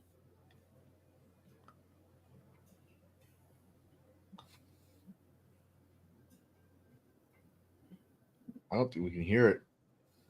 No, I think it's better not to hear it. You know why? The copyright of the music. Oh, you can't hear it? No. Nope. But make sure it's not a copyrighted music though, because he'll get a copyright. I don't give a shit. Well, you know. Because I'll just argue fair use if they ping me. I'll just argue that, and I'll say, "You're just attacking me because I'm a VTuber, aren't you?" Yes, you see, it's very sexy. It looks good. It has that 1980s anime feel to it. Well, that's because it literally was a 1980s anime. It looks like Contra. Mm-hmm. No, that's what I like. Oh, that's the villain. Mm-hmm. Looks like Duro from this fucking game. What was that name? That freaking game. Besides Dead or Alive.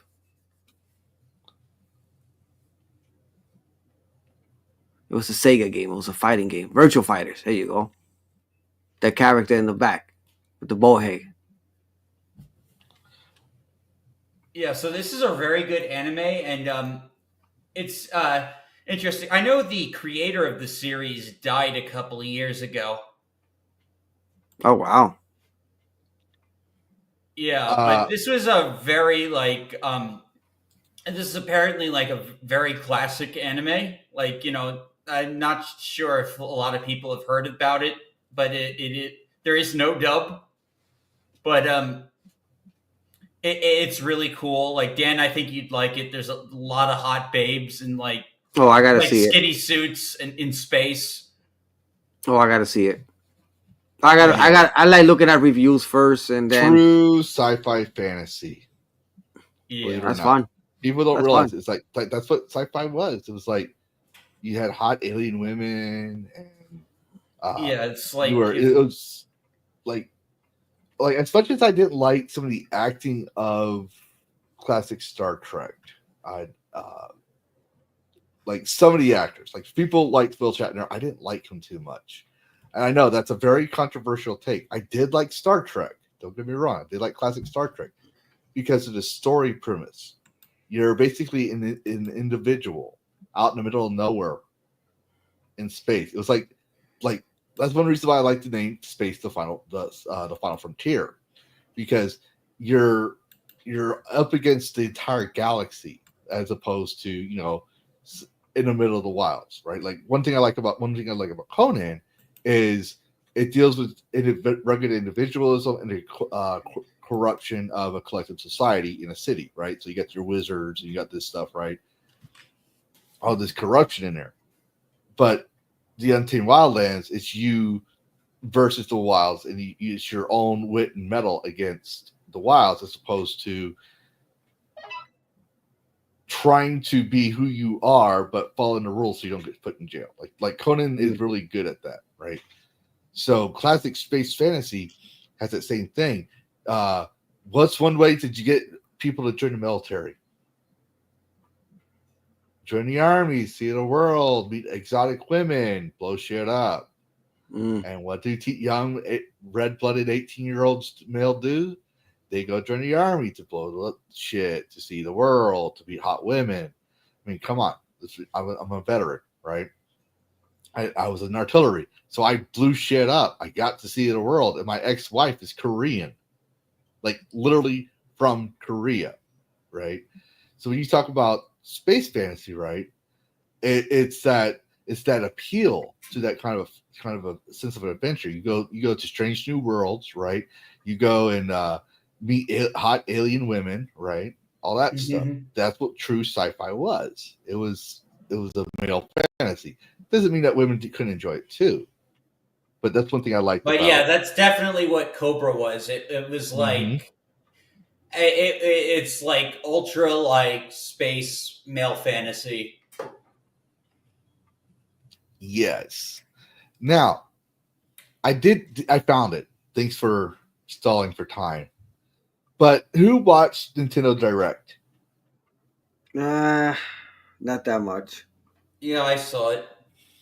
All right, so you know what's coming out for Nintendo Switch 2 next year. Dust Bloods. Yes. And what did the trailer say on Nintendo Direct about it? That's going to help people buy Nintendo Switch 2. Mm-hmm. That's from FromSoft? Oh, yes, from FromSoft. But what did they also say?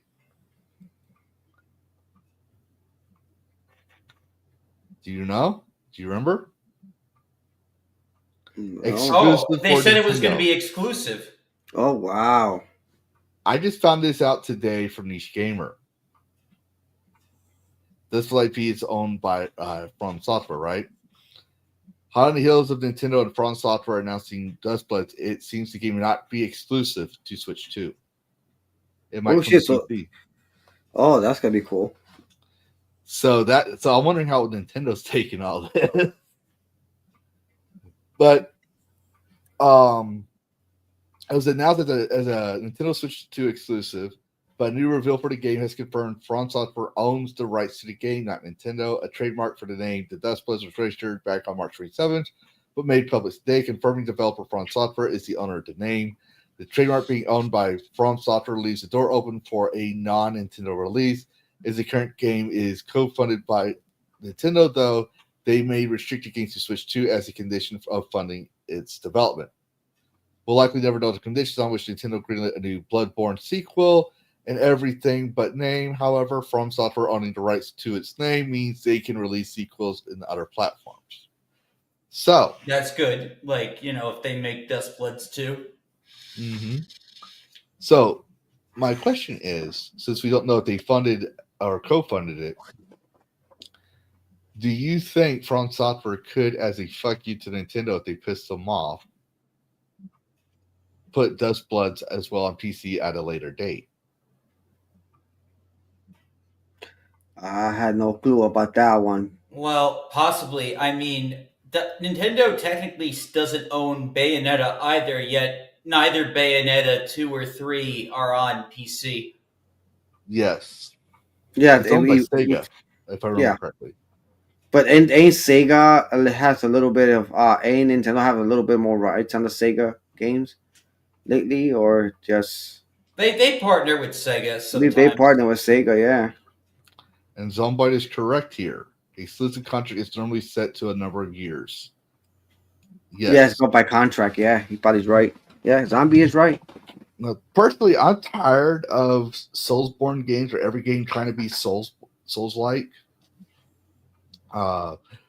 It was fine. Like I like Batman Fukong, for example, it fits, but every game is trying to be Souls-like. Like, yeah, give me a. I liked, for example, Bayonetta, and if you don't know your gaming history and you're not familiar with games, and you might argue that Bayonetta is a Souls game. Bayonetta is more Devil May Cry. In fact, one of the achievements literally tells you that, right? It's like there's an achievement called Angel May Cry. So it's like it's telling you about telling you that it's inspired from at least Devil May Cry. And Devil May Cry may have inspired Souls-like games, but it's not a Souls-like game. No. Devil May Cry and Bayonetta are a totally different genre, just like Metroidvania is a totally different genre. Yeah, I prefer Devil May Cry, like Final Fantasy 16 Bayonetta type games. Yeah. Yeah. Like I like Bayonetta, and man, it was hard. Like we just got done with hard mode last night, and I'm debating whether or not streaming climax mode because I died so many times. So we started it back. We started on Thursday the hard mode. Mm-hmm. And we got done within a certain amount of time, but it's easier when you've done all the things because it helps you out in hard mode, right? And you're not looking for every single witch's final resting place, all the and finds. You're just trying to beat the game, right? And you're just trying to switch through it. It goes pretty fast.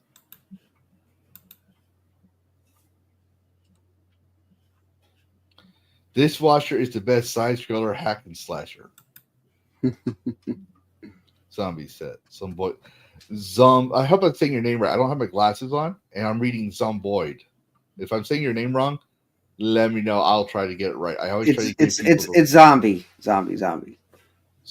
Okay. That's just like the way he did his name on that is he just did it in style. That looks cool though. Zombie 3D. Zombie 3D, yeah. There we go. Okay. I want to make sure I got those things right. My real name is a very unique name, so people don't know how to pronounce it and they screw it up. So I always try to give that same courtesy of trying to get it right and working at it. And if I can't, I'll tell you, I can't pronounce this name. I just call you this. Like I call Bo, Bet Gamer Bo Chiefus Bo, because even to this day I still butcher his name. Philip Morgan, what's up, buddy? Hello, Philip. Oh, hey, Philip. How's it going, man? Nice.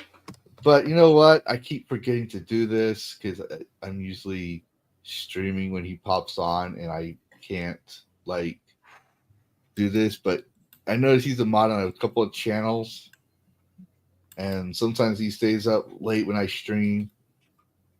I'm gonna make him a mod.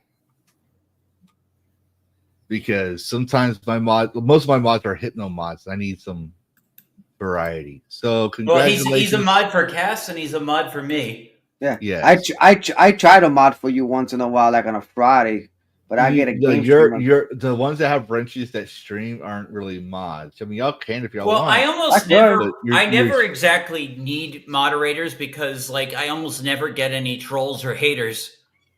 I don't get trolls or haters, but occasionally I need them to post a link in the chat, or I need them to go deal with a bot on Kick if they have a Kick.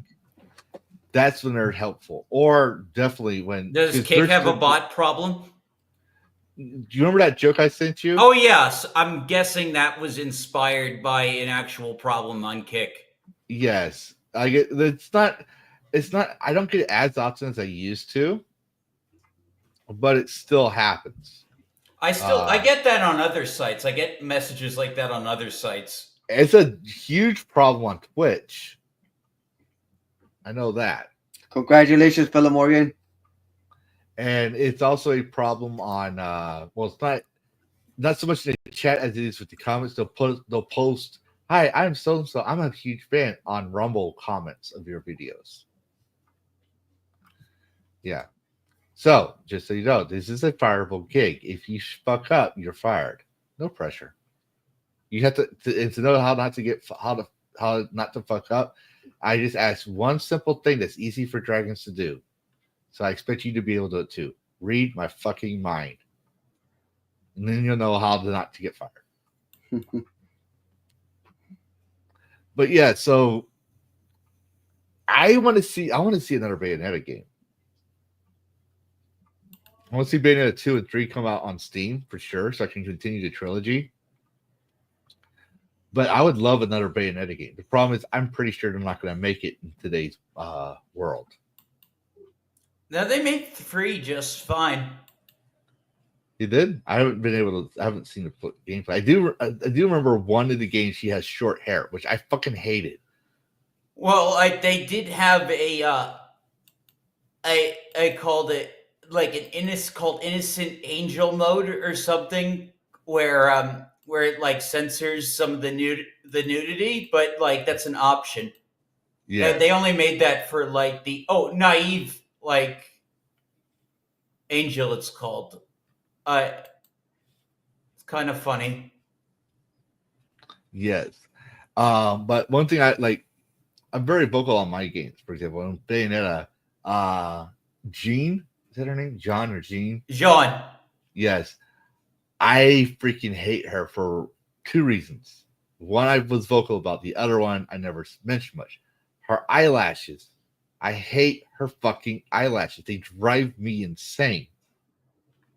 And 2, she has the lesbo haircut. Now, lesbo haircut for me, because I'm pretty sure everyone's thinking like the side shave thing or the mullet, whatever. No, for me, if your hair is cut to a certain short length or lower, it's now, to me, by translation, a lesbo haircut. She's wearing a boy's haircut. She has no hair, basically, like no long hair. It's just all tapered like a guy's haircut. You know, it's funny you say that she's lesbian, because I feel like her and Bayonetta is a little flirty with her in the second game. Yes, but Bayonetta I see as, well, I don't even see her as bi. I see her as very sensual. If that makes sense. Yeah, she's either straight or bi. Like I'm pretty sure. She's mostly straight in my view. Yeah. Like to me, that whole thing is. I know like people were mad that she ends up with a guy at the end of the third game. People were actually mad because, like, you know, there's all this revisionist history. Journalists originally hated her, and then like they say, "Oh no, we actually like Bayonetta because she's so empowering and shit." Oh, I guess someone clipped. Oh well, that's the first time that happened. But like for me, I'll point out, like there's this research done in 2019 that came out, debunking the gauging. They basically say that you were born gay. So it's basically a choice based on environmental factors, like a whole complex thing to it, right? So she can choose to be lesbian or bi, whatever. But I think she's very sensual, and that's part of her personality for one, or her character, right? But also, I think that's also helps with her powers. She is a witch. Because John does something similar, but she's not as full blown about it as Bayonetta is. At least from my watching the first one. I haven't played the second one or the third one. And until I played the first one, I barely remembered the first one. I just remember playing it. And there's some scenes in this one I'm like, please don't get me cut on YouTube. Like, what's their names? The female angel characters that when you do the climax mode on them, she whips the chain on them and pulls them onto that horse, and they got that whole bondage strap thing on their. Oh yeah, some of the executions in those games are like crazy. But that's the whole point. Like I enjoyed that. Like I'm not saying I'm uncomfortable with it. I was actually trying not to laugh in some cases because of how crazy and stupid it is. But I'm like, but in the back of my head when I do those evades, I'm like, or those climaxes, I'm like, please don't ban my stream. Please don't ban my stream. I'm pretty sure that Angel's wearing clothes. I'm pretty sure those are clothes. I'm pretty sure that's not her skin.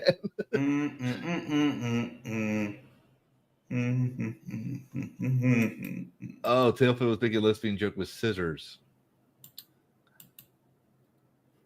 But yes, no, it's these are really well.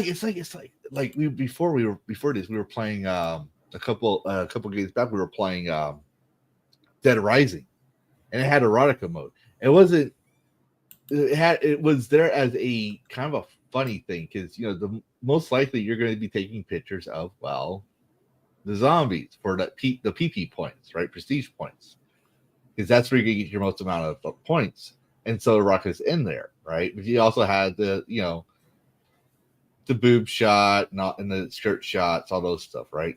It's meant to be funny, right? Or like Lollipop Chainsaw had a I call it the achievement of shame, which I actually find funny, right? It was meant to be a joke, right? It's like giving the player shit for it, but in a joking way. If you left your camera under Juliet's cheerleading skirt, right, for a certain amount of time, she'll react to it, but you also get an achievement for it. And in certain games, if you try to peek under female character skirts, they will kick the camera away from you, or they'll say something to be annoyed. Even Philip Morgan said Lollipop Chainsaw as an example. Yeah. I thought she was fire. And same thing goes with Ashley from Resident Evil 4. Mm. Like if you go up the ladder, she goes up the ladder first, and you go behind her, and she's gonna be saying like, "What are you looking at?" Yep. And those were funny because it is funny. You gotta take the humor where you can get it, and those games were, first off, yes, they were predominantly male driven. Okay, we will give the women that, but also it shows that men can take a fucking joke. We laugh. We were the inventors of gay chicken, for crying out loud. Doesn't mean you're gay, but it's just one of those things that we think it's a fucking around being bored. The Goon Room, finally. Sting.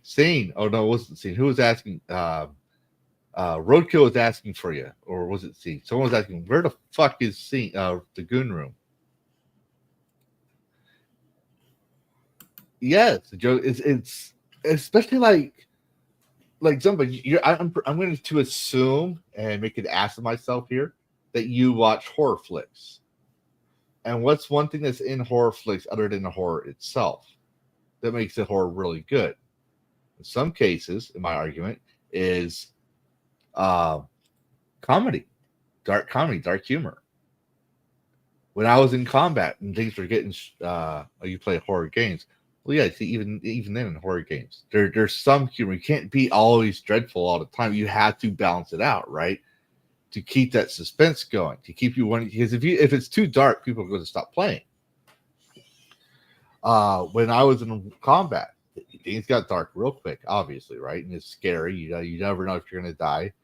How did I handle that? Well, I made jokes on myself or others, dad jokes, dry humor jokes, dark jokes, jokes that could get me banned on YouTube, jokes that makes me sexist and misogynistic when I'm not, jokes that were racist. Anything to keep me laughing and going on. So women don't, I'm not trying to diss all women, right? I'm not saying all women, but women in general, right, that we're seeing, with large female development teams, they're too serious. They can't take a joke. They can't laugh at things. They can't make things funny.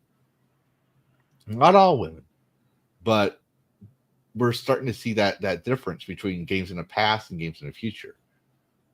So, yeah.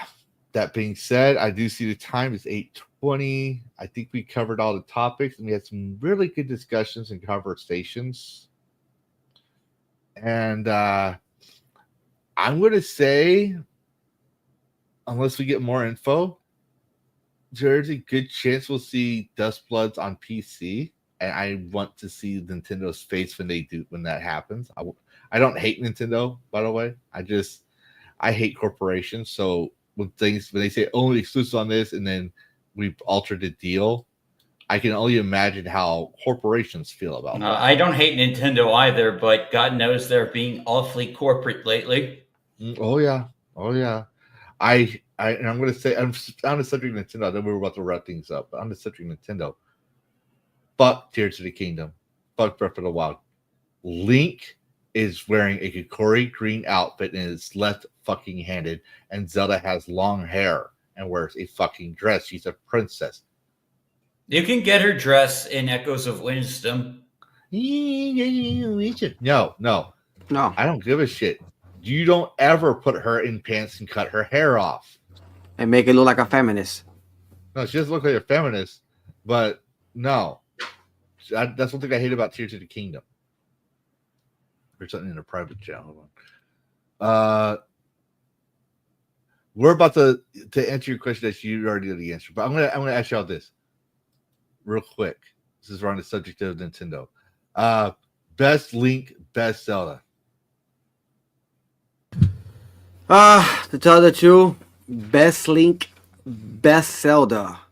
What you can only say the name. You can't go into too much discussion. Just say the name of the game. For example, for me, best Link would probably be, actually both of them for me would be Twilight Princess. I think for me,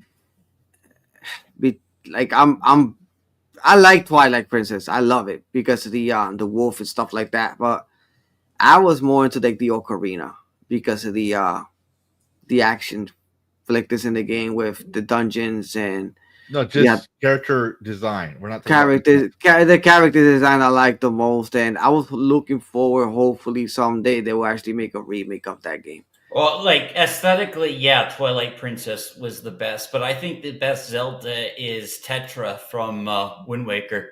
Oh, Dash, you're banned for this show. You'll never go again because Tetra is a reincarnation of Zelda. She's not actually Zelda, so you don't know the Legend of Zelda lore. Yeah. You're calling me. I have Hyrule Historia. I think that's made up, and some of it was bullshitted to help make it fit the lore. You got to remember, Legend of Zelda didn't actually have an intention of ongoing lore, and then it did, right? So basically, Ocarina of Time is the start of the actual true lore of the game. The rest was just like before. It was like each console had its own Zelda lore, but then it was like, oh shit, this is one of our staple games that's superior to Mario. My obvious opinion, but I still think LZ is always superior to Mario. I think that they're like, okay, let's make all these games fit so the fans stop arguing and stop pestering us about it. We'll make this whole thing because I have all the books too. So, but no, Tetra is because the gaming said she's the reincarnation of Zelda. So she's not technically. It's kind of like that Hindu thing, right? Like where she doesn't have the lineage of the royal family, but her soul is Zelda's. So she's not technically Zelda. It's getting kind of late on my end, so I'm just going to drop my my link right now. Yeah, we're shutting down. I'll let you go first. Thank you. Dash attack. Shield your shit and tell everybody where they can find you, what's going on, the usual shit. All right. So, also, since you got to rush out, final last words. Yeah. So I'm on my channel. We're playing Kazan and Metroid Prime 2, alternating between both games. come over. We have a lot of fun. I also have a new video about the new Devil May Cry anime that's kind of blowing up right now. I got at least like 3 subs from it so far. So if you want to check that out, you can. And final words are, okay, stay cool and keep gooning. Wow. Yeah, I know, lame on the top of my head, but thank you. Yes, Furious Dan, show your shit. You can find me at Furious Dan 3086, which I've been working with the first Berserker Kazan, and I also have Rumble account, which is at Furious Dan 45, which I do Gooners for Life on Rumble lately. I also be doing other games on Rumble lately. So also as well, I'm still gotta work on Xenoblade, which I am gonna work on that pretty soon as soon as I finish the first Berserker Kazan. And then after that, I just do my regular game streaming during Monday through Thursday if I get a chance to. Mostly my time will start like around 7 o'clock, 7:30 around there on the regular days, probably on YouTube. And by the way, for my final words, you just stay humble and stay positive. All right. Obviously, my turn, and then we're going to shut to stream. Thanks everyone for watching.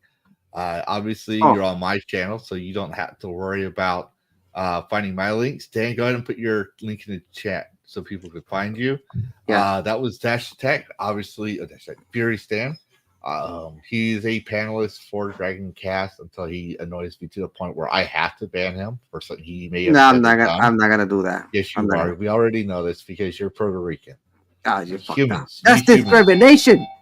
Sorry about the background noise. It's not discrimination if it's honest. But anyways, like I said, you can find me tonight or Dan's Furious Dan's channel for Gooners for Life. That's on Rumble. Oh, he's going to be on Rumble. I'm going to be on Rumble. So. But we're trying to reach 500 subs here. But also, I hoped that we've given Dan some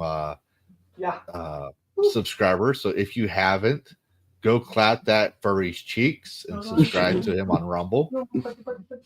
Tonight, obviously, First Descendant. Tomorrow is Phasmophobia Achievement Hunter, where we're going after the final achievement we need. I am still deciding if we will be doing the climax mode on stream for Monday, or we'll go straight into Witcher, because we're just replaying the levels again on a harder difficulty. As always, y'all have a good night, happy gaming, and hope to see y'all later on tonight. And if you haven't, like and subscribe.